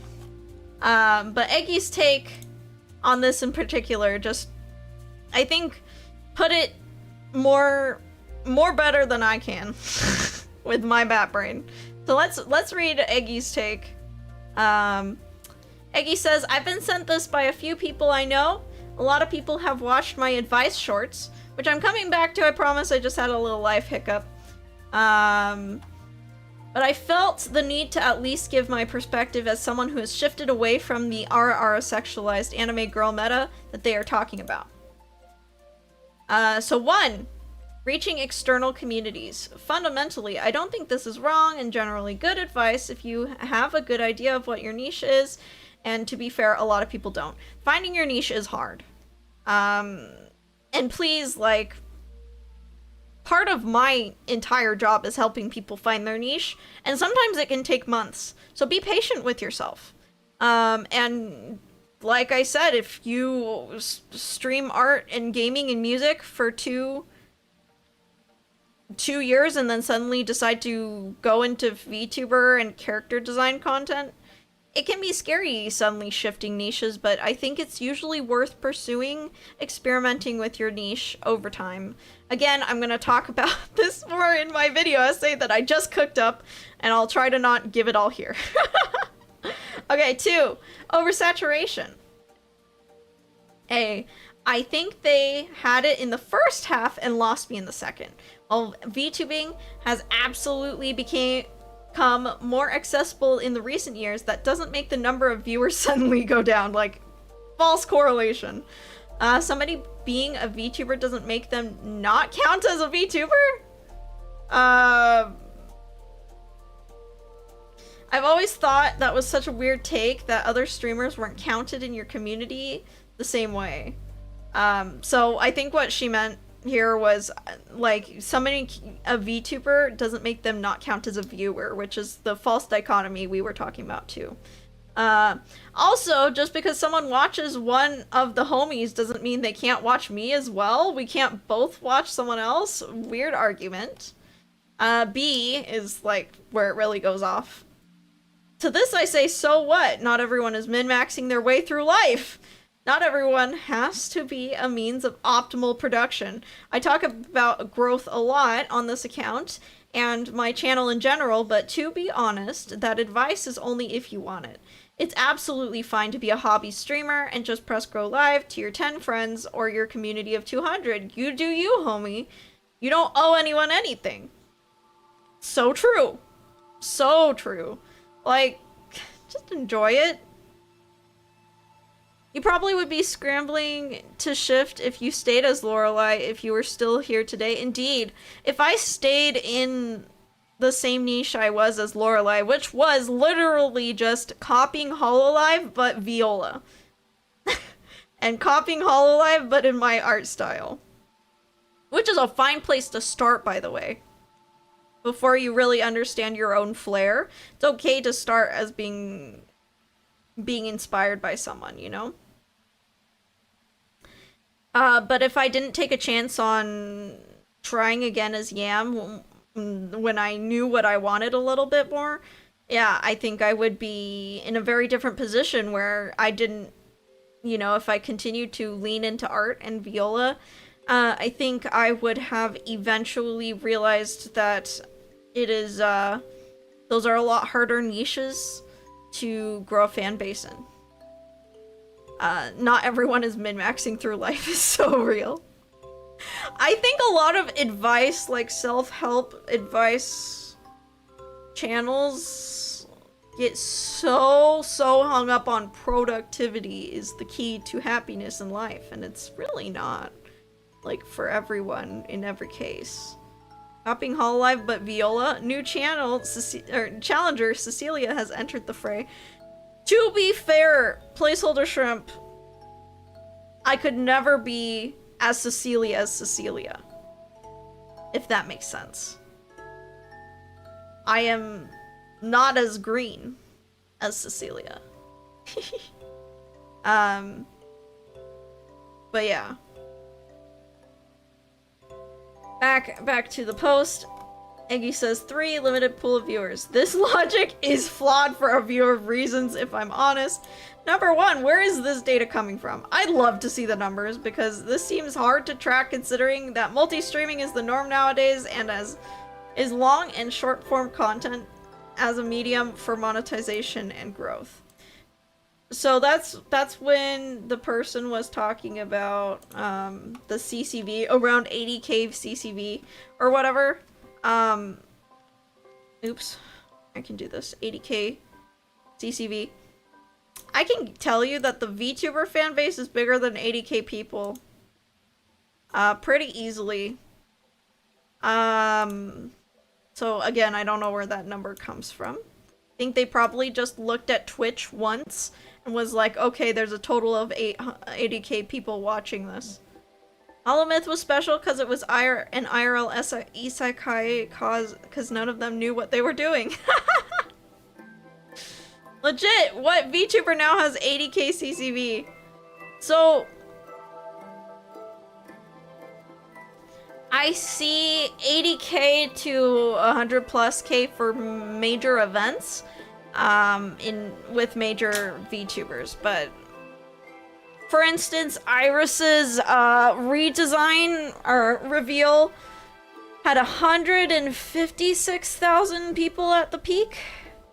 So some people will reach it sometimes, but it has to be a big event. Okay. Let's go back to Eggy's take. Okay. This doesn't even take into account the people who don't consider themselves EN VTuber watchers TM. Meaning that they're like totally only here for VTuber content. There's a ton of people in my community who don't watch any other VTubers but me because they just happen to vibe with my content. And those people likely wouldn't appear in this kind of data. I would argue that casual watcher is the most of the Twitch audience at the very least. But yeah, that's my 2 cents. Overall, I don't think it was badly intentioned. I get where they're coming from. It's not a competition. It's not a competition. Not a competition. The more the industry grows, the more opportunities for all of us. Preach, Eggy, preach. Yellow-green adjacent parts of the visible spectrum.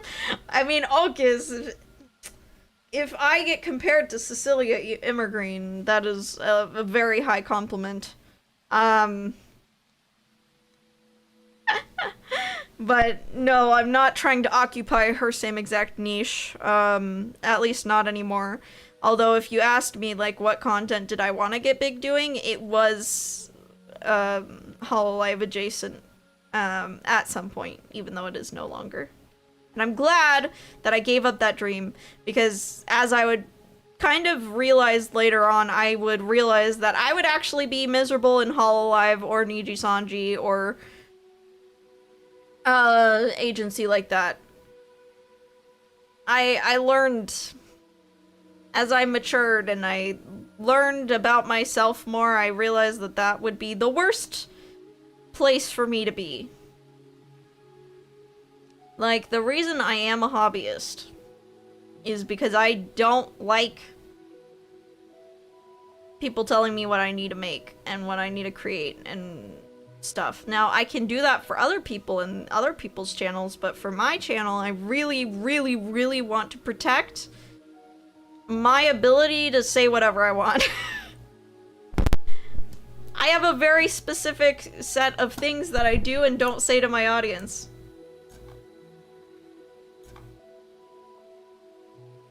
Yeah. I really like to share my honest thoughts about things, and I never want to feel like there's something getting in the way of that. Because I want, at the end of the day, my opinion to hold weight and integrity. And if I was in Hololive, if I was in a different agency, I would have to endorse the agency or stay silent. And I wouldn't be able to call out individual things that the company is doing. Just, you know, my job as a consultant, I love it because, like, if I don't like working with the company, I'm not trapped there anymore. So, like, if I do consultant work for a company for, you know, just a month, it's just a month of my life, you know? But being able to always give you guys opinions on, genuine opinions on what I think, being able to share my religion with you guys on the second channel, being able to say, hey, I have a boyfriend and I want to get married to that boyfriend and none of you, is also something I would love to continue to always be able to say, you know, and I think we need, even though I'm a hobbyist and this is just like me doing my hobby here, but I do think we always need people who are willing to forego the potential ad sponsorship, whatnot, and talk candidly about, you know, what the brands around us are doing, what the creators around us are doing, and be critical of the things around us, because otherwise no one's gonna know the truth. Like, I look back to how Markiplier said, I'm not taking the honey sponsorship because I just don't trust them. Something is off about that company. I don't understand how they make money. And Markiplier was in the position to be able to do that, right? But that was still a lot of money that he could have made there. And if there weren't people willing to be skeptical of those companies, we would have never found the truth about honey, and obviously now the people who did take the sponsorship apologize. But yeah, generally, part of the reason why I don't dream of being a corporate creator for my personal channel is because I don't want to mix those two realms anymore. I only want to take sponsorships I genuinely believe in, and I want to give you guys, like, candid advice, not the things that I'm expected to say, not the things that I think would do well in the algorithm, just the things that I genuinely think would help people. And I think that's a good place to, you know, settle into after 6 whole years of trying to figure it out, you know? I thought I wanted to be full-time. I thought I wanted to, you know, make this my main income, but it's so much better for me to be working on other people's channels for income and then being able to do whatever I want with my channel. Now, am I probably scaring away business by being completely myself on my channel? Scuff and all, bad opinions and all. Probably, but... at the very least, I do feel like it also attracts some people towards me. Because they're just like, oh, I can actually trust that this person isn't just saying what's gonna do the best for themselves. They actually have my best interest in mind. And I hope that that comes across with Yammer time, you know? My dreams of bat horse children have now been dashed. Oh, I'm so sorry. Yeah, no, I want to marry the cat boy, not the horse girl. Apologies. I think most of us would be miserable and needy, but yes, I know what you mean. Yeah, I mean,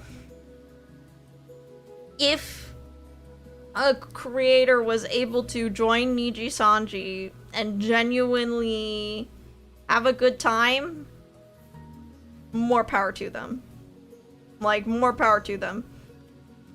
I kinda wanna, now that I have really, really dashed kind of all of my chances of ever joining an agency, I kind of want to go through all of my terrible auditions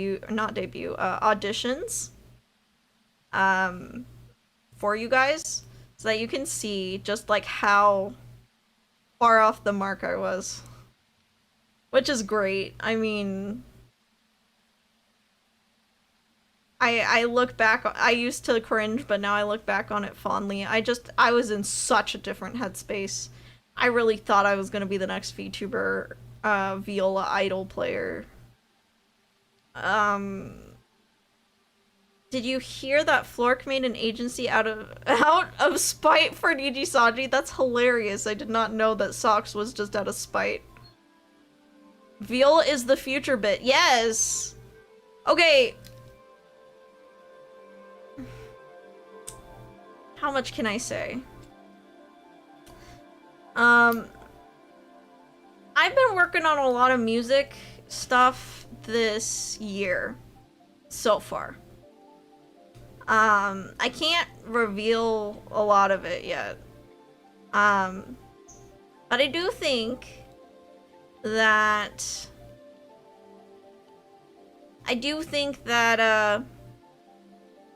I owe it to the young, very dreamy Lorelei from 2020. I owe it to her that I am working on music now.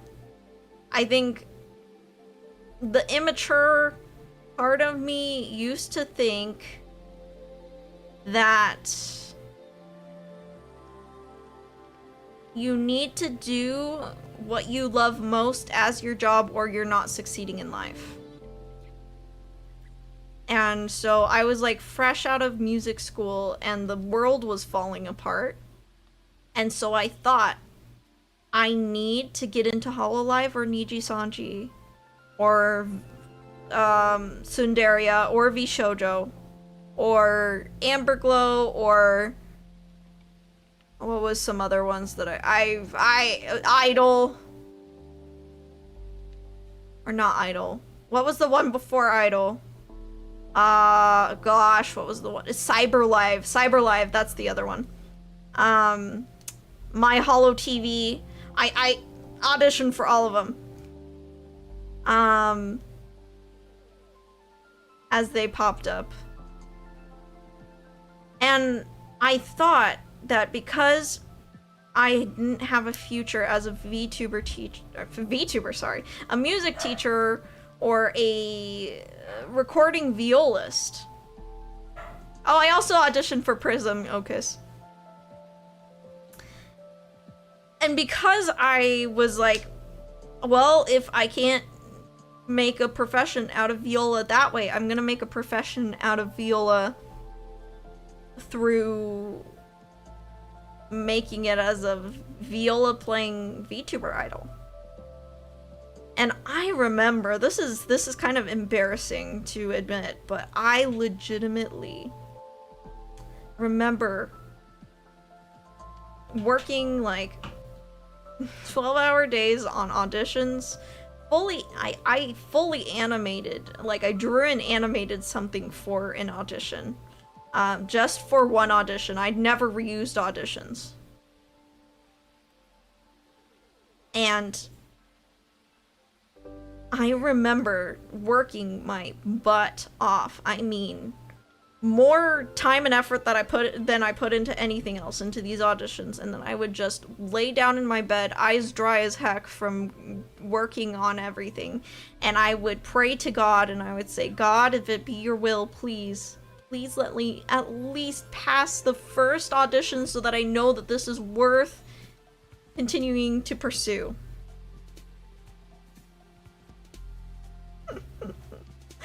And I remember begging and pleading, just praying that I would have some sort of career breakthrough as a VTuber.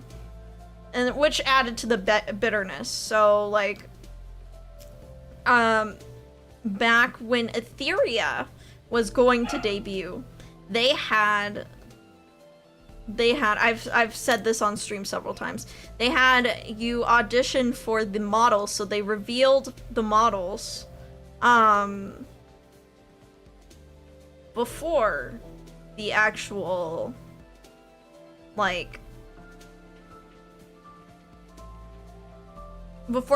debut, so you could actually like audition for a specific role. So when Etheria was having auditions, I auditioned for the role of Enna Alouette. But I created an entire PNG tuber with like animated transitions and animated speaking just so that I could have a version of the model and embody her. And then I also created my own overlays, and I created my own debut slides, and I created my own lore, and I created everything for the Enna Alouette character. I named her, I had lore, I made a BGM, I composed a BGM, I did all this for this audition, and it's not even that good. I will show it to you guys. But, like, I'll show it to you guys eventually, not tonight. But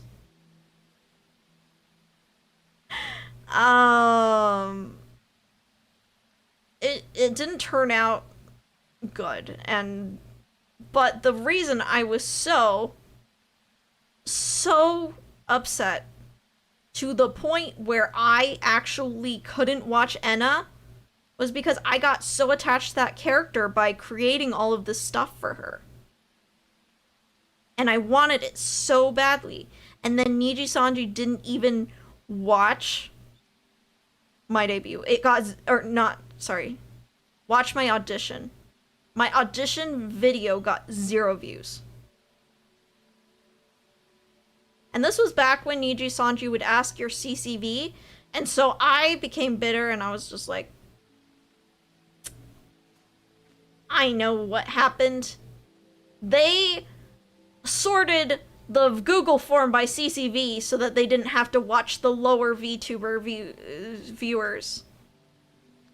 I got so bitter I couldn't watch Enna Alouette for like a year because I couldn't stand seeing someone else with the character that in my delusional mind, actual delusion, okay, like Bat Delulu here, was like my character. Even though it wasn't my character, I made a model for her. I made, like, all this lore, and, like, I made a mascot. I made her, the lore, I believe, was that I was trying to make her into the Dove of Peace from the Bible. Because this was back when Council was just a thing, right? So, like, all the VTuber lore at the time was, like, super grandiose and, like, large concepts of, like, oh, you know, gods and shinigamis and phoenixes and stuff. So I got so bitter by auditioning to agencies, and I also got just like confused as to what I was even doing, because like again I said I prayed really hard that I would get into the right agency, and I just kept thinking, okay, that means it's not the right agency. If I didn't get in, it's not the right agency. And then as I matured again, I realized, oh, like, maybe I don't actually want, like, my VTuber character to be part of, like, Hololive Summer. Maybe I don't want to have to make voice packs. Maybe I don't want my gen mates to, you know, have models that violate the dress code of Twitch and, you know, be marketing themselves romantic parasocially. Like, especially when Luxium rolled around, it was kind of like, it was very eye-opening when I realized that actually I would have been miserable in Niji Sanji before everything blew up. I realized I would have been pretty miserable in most agencies just because the way they market themselves and they market the talents is not appealing to the audience I actually want to appeal to. Like, once I realized that, I was okay with letting go the fact that agencies weren't for me. At least in being in the spotlight, you know? I worked on the back end of a lot of VTuber agencies as long as I wasn't the one in the spotlight. But even then I like saw the merit of agencies less and less, where, you know, you're investing so much money, but you're kind of investing it in the places that make your company look better than they are, like kind of like a shell company type thing in a lot of cases. And by the time I worked for my third agency, I had realized I had been completely disillusioned from the Disney magic that is VTuber agencies, and now I look back on that long era where I like thought VTuber agencies were the holy grail, and I was praying for God to let me into one, only to realize that like I would have been so miserable if I did get into one. So it was in my opinion, God's protection over me to keep me out of the agencies, because I would have been miserable if I was so bitter and angry that I did not get the role of an Alouette, only to realize that if I had gotten that, oh, my life would be so much worse, like different for the worst. Because Etheria as a generation, and I'm not gonna say too much because I'm not a drama channel, but Etheria as a generation had a lot of toxicity thrown at them and a lot of people in a very ugly mindset around them. Yeah. I think the problem is that these larger agencies ask you to get attached to them, roleplay them, roleplay the role, etc. Yeah, you get really attached.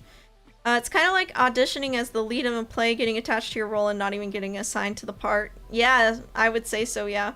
So sad how VTubers did have to market themselves. No shame to those who consent to it, yeah. The agency taboo is not collabing with other gender is maddening. I would have hated not being able to collab with my male friends. Yeah, I love hanging out with my ladies, but the guys are my friends too. Exactly. That's another thing where I can't. Like, obviously. Also, I didn't know at the time when I was, like, auditioning for agencies that I would meet Leo, my boyfriend. And not being able to include him in content would actually make me miserable. Not being able to talk about the fun things we do together, the silly stuff we do together would kind of make me miserable. And if it ever does happen where we take our relationship to the next level, I would love my audience to like be on that journey with me and also like understand how I have grown and matured, you know, from a single person to a dating person, and then eventually hopefully a person with my own family and stuff, and understand that my perspective on creation and life is totally shaped by another person in my life, right? Which is a major part of my life that I wouldn't be able to share if I did get the role. If God did answer my prayers in the way that I wanted him to, I would be in a scenario where, you know, I fell in love with a guy, but then like have to keep that secret. Like that seems disingenuous in a way that I'd probably leave. I'd probably leave my agency in order to start my relationship, you know. It's not official in most agencies, but toxic fans impose the idol rules on the VTubers. It's also the VTubers just being smart, knowing that the agency themselves markets to a certain audience, so it would kind of be career suicide, and harm the agency if they did talk about their significant others. It's like that we'll see Chinese proverb. So weird to see you as Enna instead of Yam. It would have been weird, yeah. I will show that audition at some point. Yeah, I remember Matara talking about how much hate she got from the fans of the boys because she interacted with them. I know the other girls got hate too, yeah. And there's still, even recently, one of the Hololive members said she's no longer going to be interacting with Holostars, which is her choice, and, you know, something that she can't really, you know, she can't control. I don't remember her name actually, Serby, but she's Hololive Gen 2, JP, and she wears orange. Is it Matsuri? Thank you, Matsuri. Yes. She's gonna conclude her activities interacting with the Holostars. Yeah. Yeah. Someone who's trans adjacent I could never stream if I couldn't stream with people of all genders. Yeah. I mean, I'm definitely someone who would hate to limit my interactions. And here's the other thing. You wouldn't be able to interact with your friends if they're somewhat controversial either, even if they were the quote-unquote right gender. I don't know if you know this, but like, some of the people I collab with have been in controversies. Like, I get attacked for the certain people I choose to collab with sometimes. But I don't care, because they're my friends, and again, like, the whole point of my channel and me being a hobbyist is so that I can be genuine. And genuinely, you know, hang out with the people I want to hang out with. And genuinely, like, showcase the creators I want to showcase, even if they've had witch hunts happen, you know?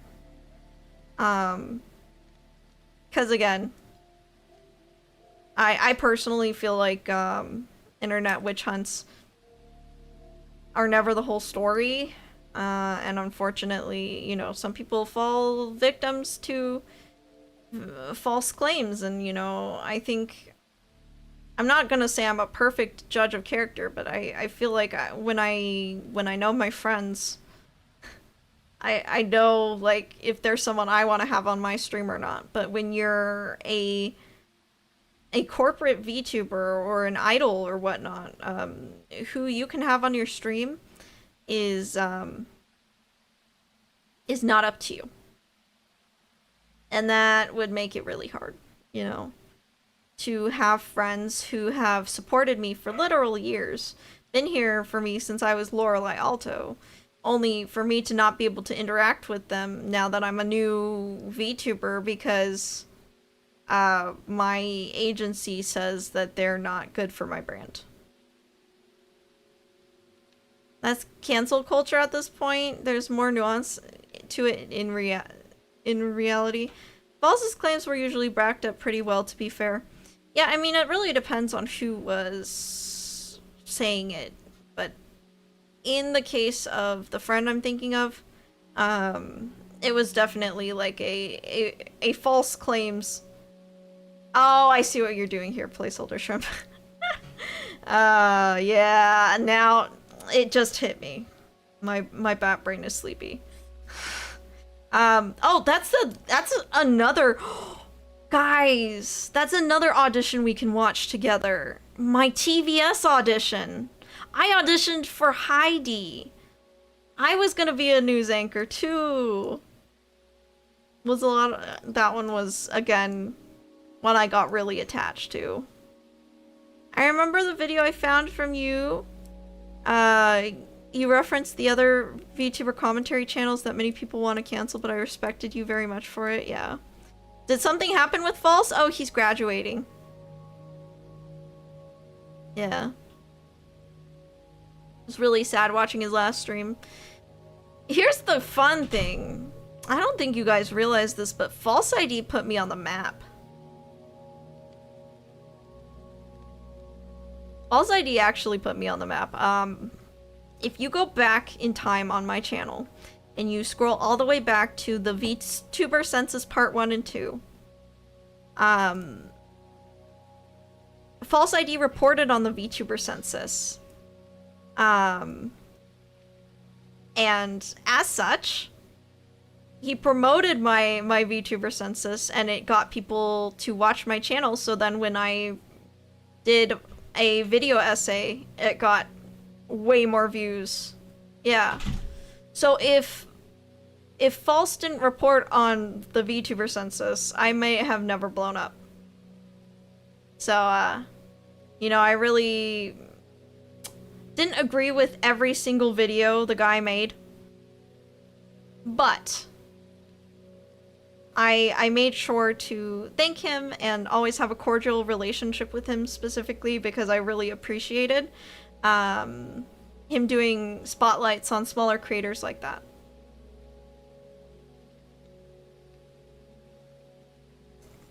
Ah, that's the reason why your videos kept showing up in my recommends then, yeah.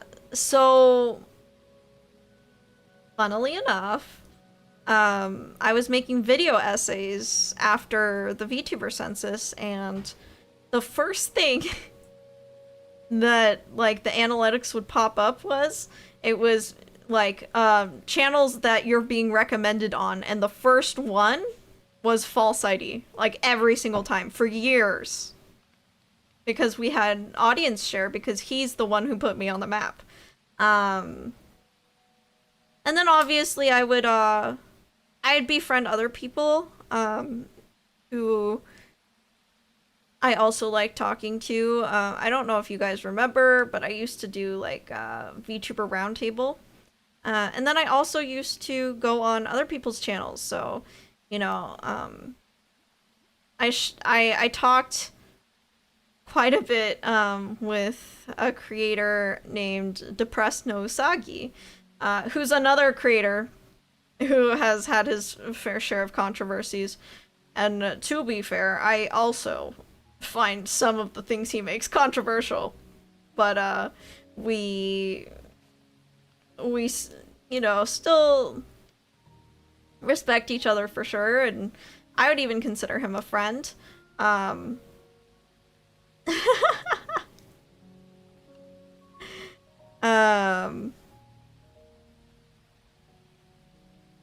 And like, Oh, yeah, and Rima.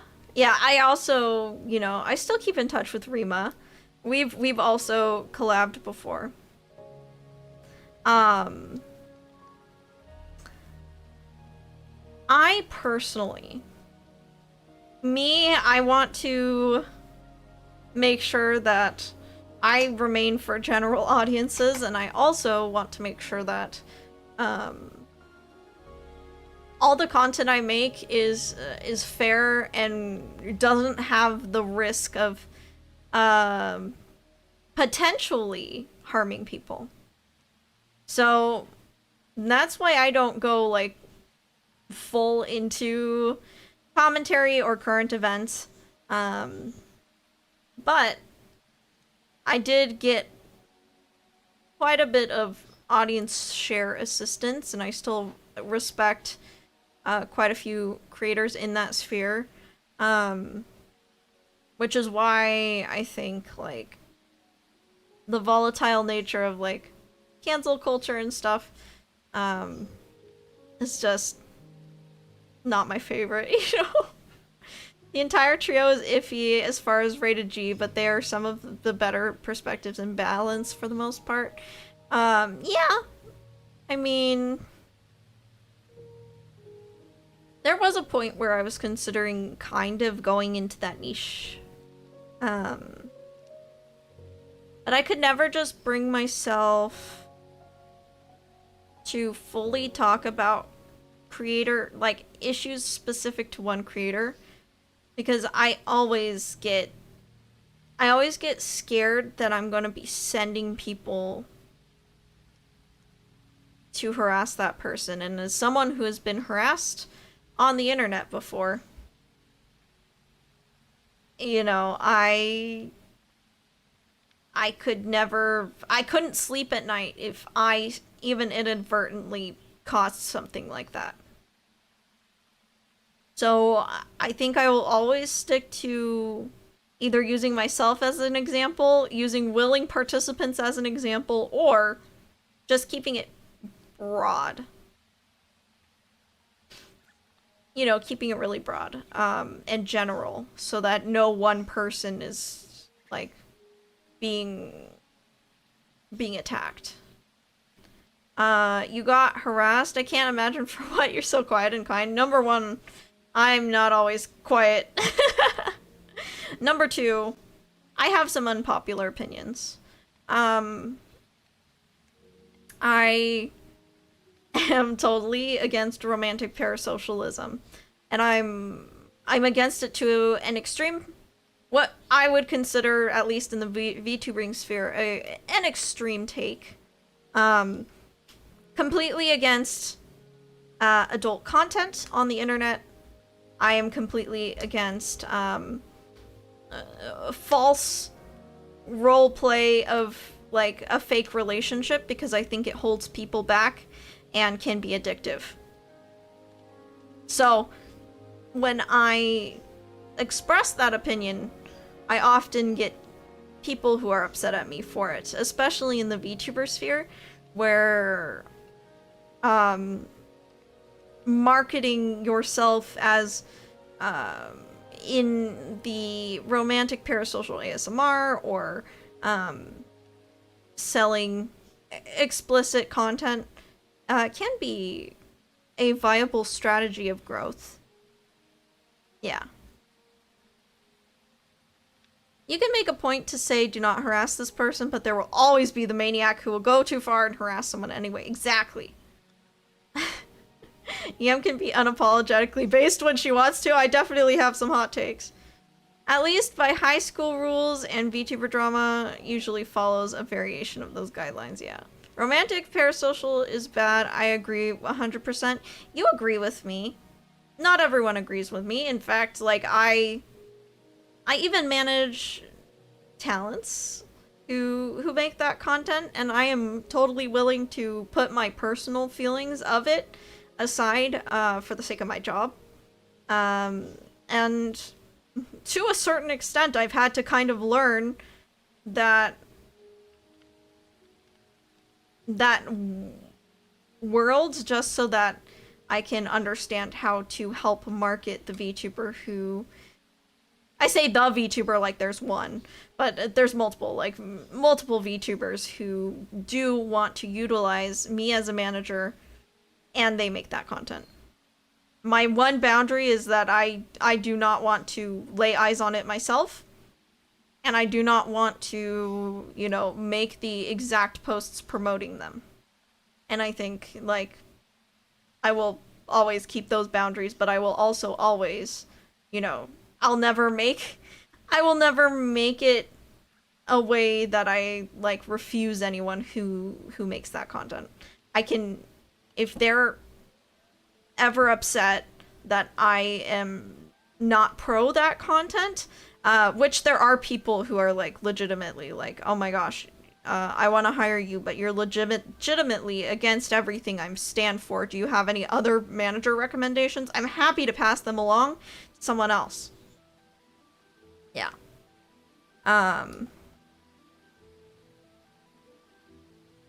False, hello.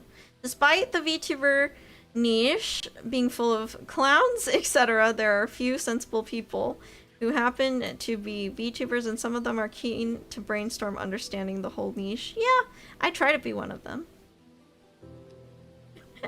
Bettel and Camilla, we love Bettel and Camilla. We love clown designs. Man, I would love to hear these hot takes. Love hearing your opinions on stuff. Actually, so I have like a few VTuber scripts. I mean, maybe my anniversary stream is just gonna be me showing like some cut content, some auditions and stuff. But I have a totally cut video script that I was gonna release for 1 million viewers. That is 100 hot VTuber takes. Of just mine. Not of other people's, just mine. And the reason I decided to not publish it is because some of them, like I said, remember when we were talking about this creator who was really bitter, the VTuber consulting creator? Again, don't harass them. Because again, when I say I could have written this myself, the 100 hot takes video has some bitterness in it. There are some takes that are fueled by bitterness. And so I think I might just do a stream where I dissect that old, like an autopsy, we dissect the old script and analyze some of my hot takes that are maybe just out of bitterness. So I think that will be how I repurpose that script. Might be fun just to see 2024 Yam and her takes on things and her bitterness, you know. How do you deal with people being in a scene full of people who are NSFW? I've been in a scene like that for almost a decade now. I still don't know how to be comfortable. So I will never be completely comfortable in the vanilla VTuber sphere. I don't search the VTuber community hashtag, and honestly, I don't watch many of the staple VTubers. I used to like kind of try to force myself with being cool of it.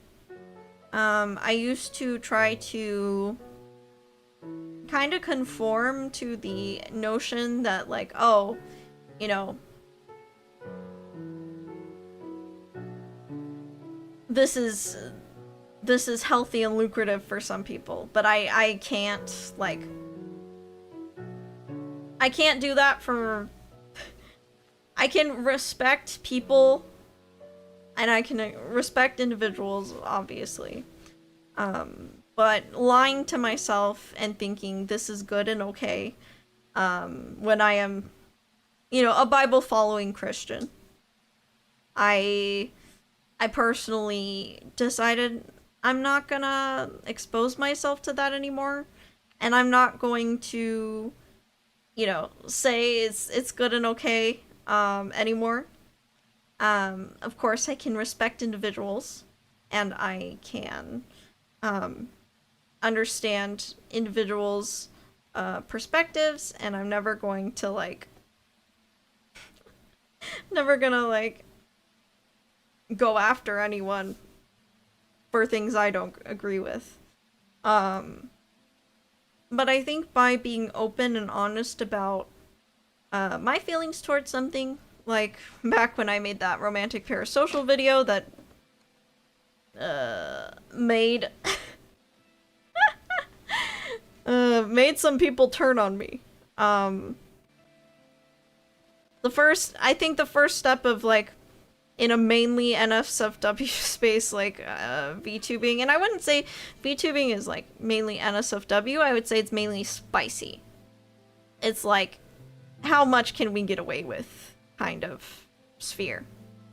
Not necessarily an OnlyFans sphere. There are OnlyFans creators here, but there is the how little clothes can we wear, ironically, I actually bookmarked a post talking about that, but that's gonna be the next Yammer time. You just need to find, number one, like, be open and honest with yourself about what you're comfortable with, and then find the people who are willing to accommodate you and your comfortability level. Let me see. Whoa, okay. You find another scene and set boundaries. I personally prefer the cozy environments over NSFW, despite having friends in the NSFW community, and I engage in more cozy places. And here's the thing, I have some NSFW friends as well. And we can respect each other, we can be friends.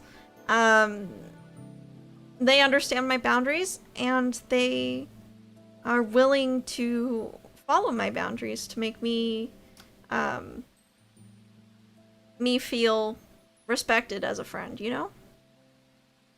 I don't watch a lot of the staple VTubers either. Most are smaller VTubers or PNG tubers, yeah.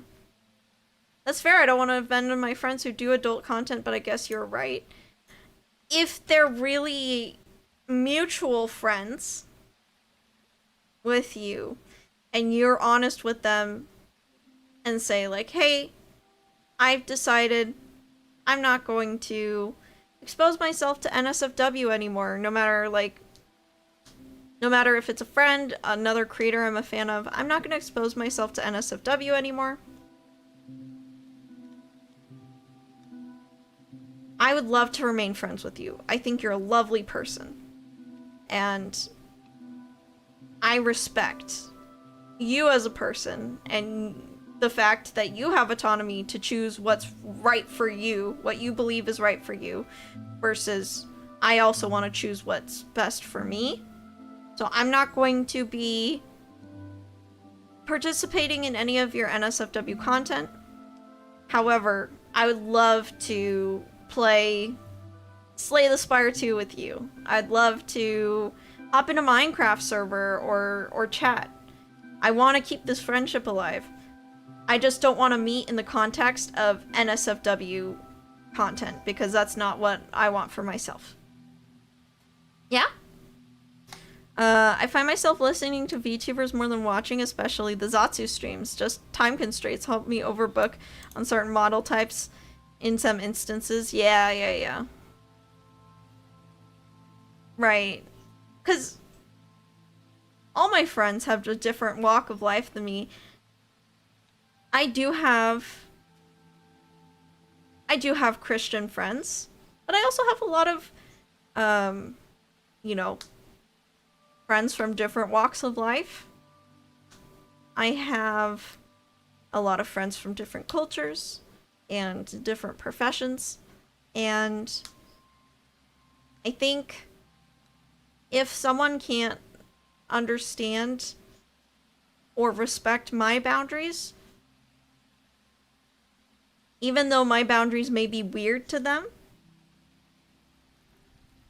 then I have to understand that that is not a relationship that I'm gonna be interested in keeping alive, because it's never gonna be balanced. Because I will do my darnness to respect my friends' boundaries.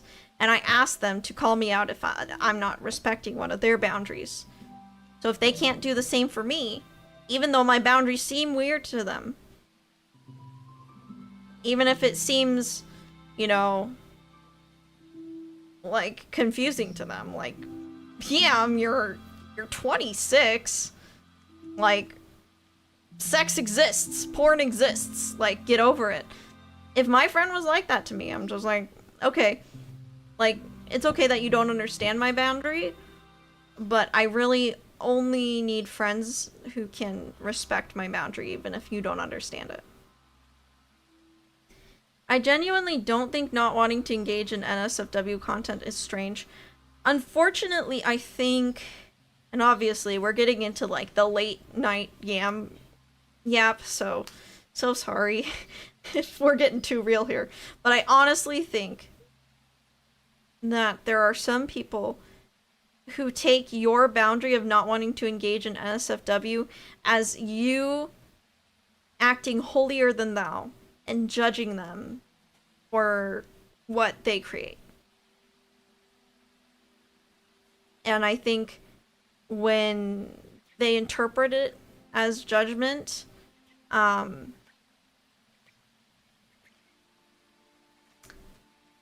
it's unfortunate. Because I don't want to hurt anyone. But if they're interpreting my boundaries as judgment, I don't see, like, a relationship, a friendship working out, you know? But,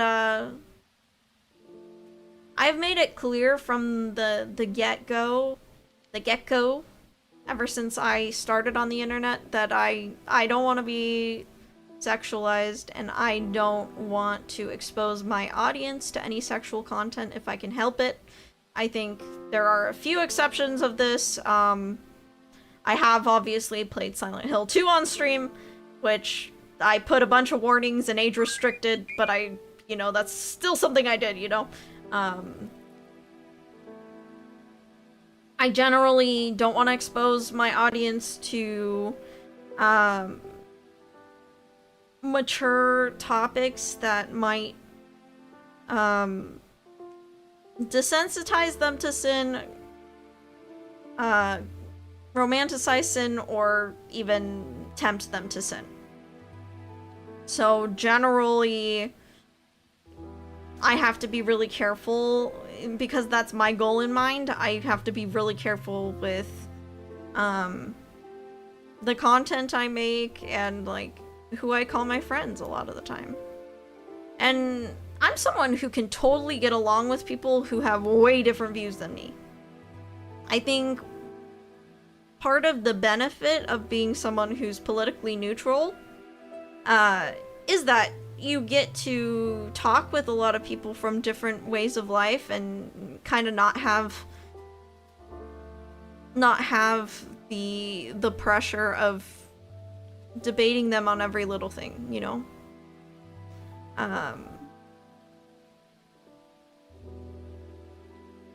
But with everyone that I want to consider outside of my acquaintance, if I want to consider them a true friend, they do have to respect my number one, my wishes to not be exposed to NSFW. Number two, respect my wishes of, like, never getting cursed at. And number three, respect my wishes of never being pressured into alcohol, going out late, that kind of stuff, you know? Maybe it's just how I was raised or my own insecurities, but I figure if I have a problem with something or someone, it's probably a sign. I need to figure out why before I go on a warpath or slot a thing bad block into the foundations of my worldview. Unfortunately, I think a lot of people are just not self-aware when they're getting defensive. And usually they get defensive out of a past hurt. It is sometimes that someone who's doing something they literally feel guilty about will start feeling judged by someone who is not doing that thing, or even though it's their own conscience. I agree with that too, placeholder shrimp. I think we've all been there too. Like, again, I think it comes with a little bit of maturity and self-awareness, but also spiritual growth. We should give our cuddles to Buttons. Please remember his name. Yeah, sorry, I don't do the lore much, so you don't hear much about Buttons anymore. If you don't agree with me, then get out mindset. I will never be that person, for sure. I mean, if you're disrespecting me, yes, get out, but just disagreeing. And, you know, that's something that comes with, again, maturity, but also practice as a streamer. I think when people first started disagreeing with me, I remember this so well, actually. I remember when people started first disagreeing with me because I was popping off, I legitimately called comments that disagreed with my video and my take hate comments. And now I just laugh at myself for having that perspective, because wow.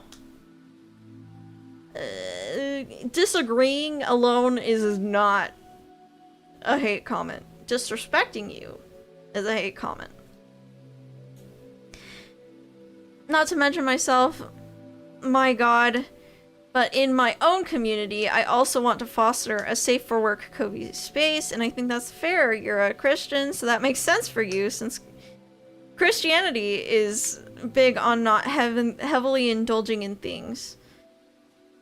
So, I'm not gonna, like, get preachy, but yeah, generally, not heavily indulging in things and not sinning.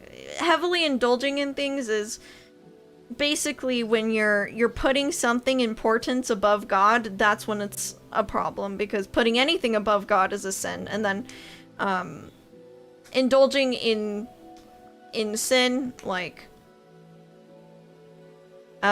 sex outside of marriage, is also something I obviously want to avoid.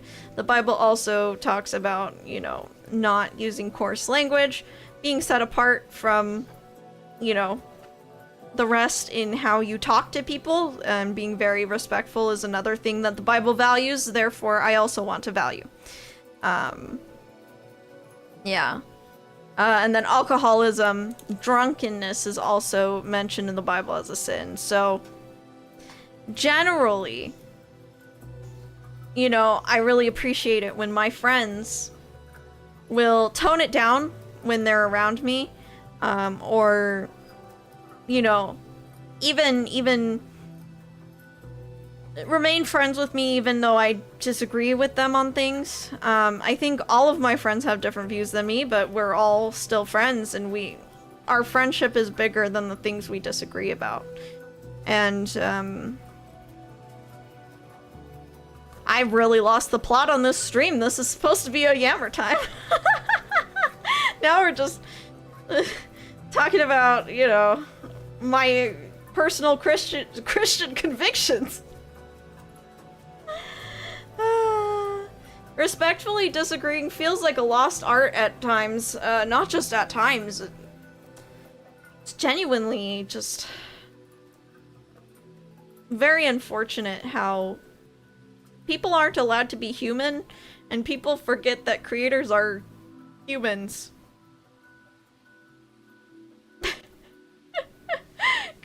Creators are humans with our own, like, thoughts on things.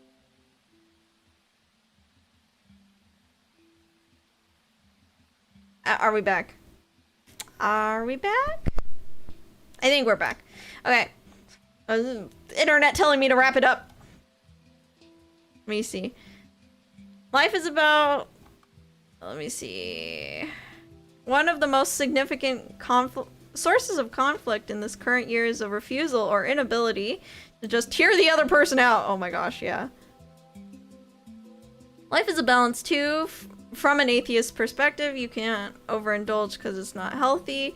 And respect is very important to me as a person. Yeah, I think, like, generally,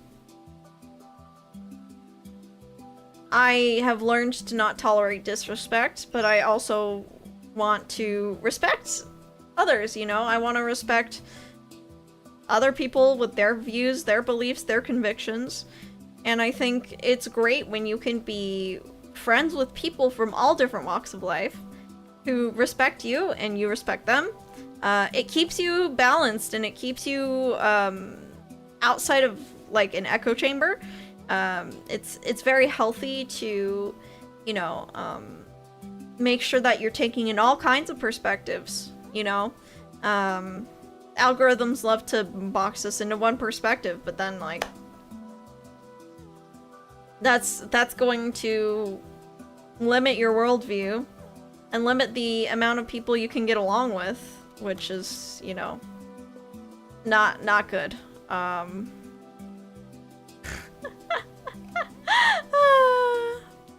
But yeah, being an indie creator is the best, because I get to be open about these things, and I get to be open about the human aspects of me and myself, and the amount of growth I've done.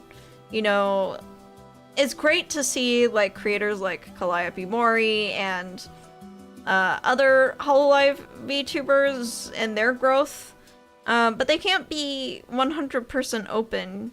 It's more just like the character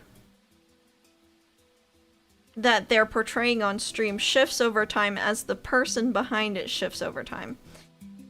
Whereas with a creator who's, you know, able to share it, it's great to be able to admit, like, hey, I'm wrong. I was wrong. I was bitter. And I'm learning a lot. Which is something that if I was an idol in Hololive or Niji Sanji, I would never be able to admit, you know?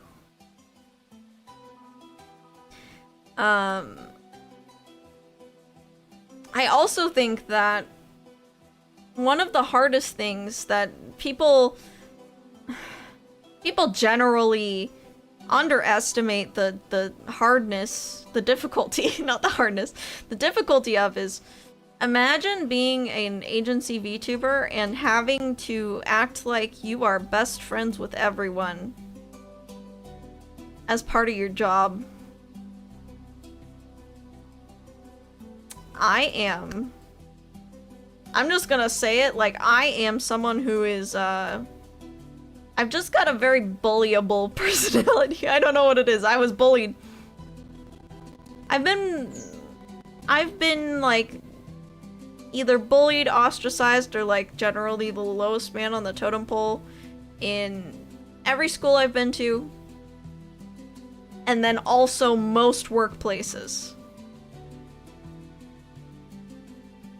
I would have been eaten alive in some place like Niji Sanji, where, like, the social hierarchy means a lot to people. Yeah. If you were an agency VTuber, you'd probably feel the same way Gura when you got free from the agency. No more hands upon my words, they only speak for me. Exactly. Oh my gosh, like, every time I do karaoke, I sing, Ash Again. And I've even recorded Ash Again. I never, like, released a cover, but I recorded vocals for it. Because that is, like, the rawest song we're probably ever gonna get, out of Hololive or any place like that. Yeah. See what I say? Coffee VTubers play by high school rules. The quiet ones get bullied. The crazy thing is, I am not one of the quiet ones. I just don't say the things that people want to hear. I'm really not good at the social dances, guys. I'm really not. I try. And I would say I'm good at communication. Like, in terms of, like, project management and, like, marketing a VTuber in a PR friendly way, I got you. But when it comes to me making friends with a majority of people in a place, I'm not gonna be good at that. I think if I am myself, my weird scuff, bat brain, strange interests, annoys you with hyperfixation self with people, I don't think my personality is like the one that attracts people towards me. I think I'm the one that repels most people unless they're also into the weird things I'm into, you know? You're not alone there. I feel knowing about social games mostly because they're completely escape my grasp at the moment. Like, actually, I can finally talk about an exact workplace dynamic because I have some examples that aren't VTubers. So, like, I used to work at a grooming place. I started there as a dog bather, and I loved it. And I was so passionate about it. And I would baby talk to all the dogs, and I would take extra time to pick out matching bows, and I would, you know, console all the doggies who were scared, and I would, like, go above and beyond a lot because I was really passionate about my job. I would always cover the shifts of any coworker who wanted to leave early because I wanted to learn how to be a dog groomer, and I was gonna do it, dang it. All the humans hated me at that job. Do you know why? Because I was a tryhard. I was way too peppy and happy. And I would raise the standards. Thus making everyone else work more. Because they liked it when it was slack. My try-hard nature, I think, kind of turns people off to wanting to interact with me. I think, you know, all the other... Everyone was women there, so I'm just gonna say the girls, you know? All the other girls wanted to complain about the boss. They always wanted to leave early. And that kind of stuff, and I was just like, I wasn't that wasn't me, you know. Same with in school and stuff. I cared way too much about the viola and music theory. So, you know, people would use my good-hearted nature to do their homework for them. That kind of stuff, you know. And I make a lot of viola jokes myself, but let's just say they would go too far sometimes. To the point where it was more about me being a bad player than me playing a funny instrument. But generally it was just me trying too hard, being annoying, being too positive. So I think in an agency, when people want to talk, what is it called? What's the non-cursing word? Talk poorly about, like,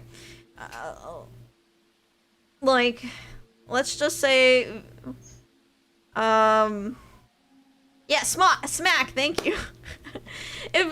if, like, let's see, we'll make fake VTuber names. If V Froggo wanted to trash talk the VTubers at V Doggo, right? I would be the person to be like, actually, V Doggo, they have some like really cool creators. I don't want to talk trash about them. Also, like, have you seen like Hime-chan's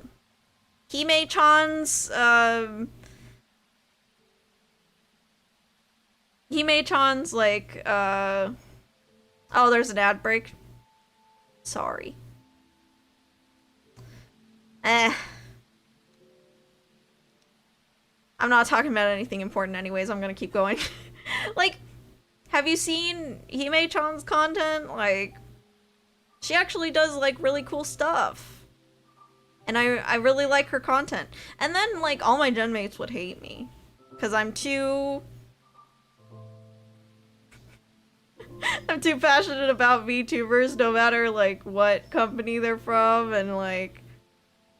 I will say the good in someone, even if it's not popular to say it. What if V-Froggo versus Free-G Sanji? But, like... people don't like that. They want to be able to, like... talk trash about someone with me. Or... you know, complain about management with me. And that's the kind of social dances where I just give up. Because I don't want to do it. And then, like, I'm not in with the clique. Because they'll all commiserate together. Yeah. They'll all commiserate together. But I'm here trying to make the best out of things, you know? You genuinely be the actually person because you didn't realize that V-Froggo just wanted to vent and rant, or because you value the truth. Yeah. I think I just don't... I don't do that kind of stuff. I also... man, I'm talking really late. If you guys need to sleep, please sleep. But also... I'm also like that person that doesn't know how to do group dynamics because I didn't have a lot of friend groups growing up, if that makes sense. Like, I've always had like 1 or 2 close friends, usually online. So when the group is doing the group thing, I don't know what to do, so I just kind of don't do anything. Because every time I do, like, try to input something, the group will go silent. Which tells me that I said something either wrong or, like, that I'm just not good at understanding what should be said in this. Like, I'm not the person who, like, someone says a joke and then you, like, one-up the joke and people laugh even more. That's only the truth with my family. If I'm in a group setting, I will say something, and a lot of the times the group will go completely silent after what I said, and I'm just like, okay, never again. You know? Except for, you know, online friends.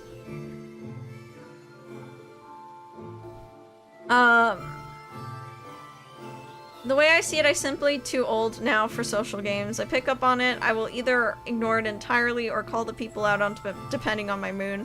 Be direct with me or do not engage. I am not someone who's gonna call people out on it, but I'm also gonna be, like, myself.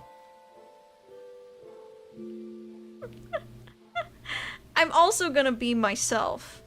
Which includes if I genuinely don't have ill will towards a creator and someone is like, hey, Yam, isn't this creator the worst?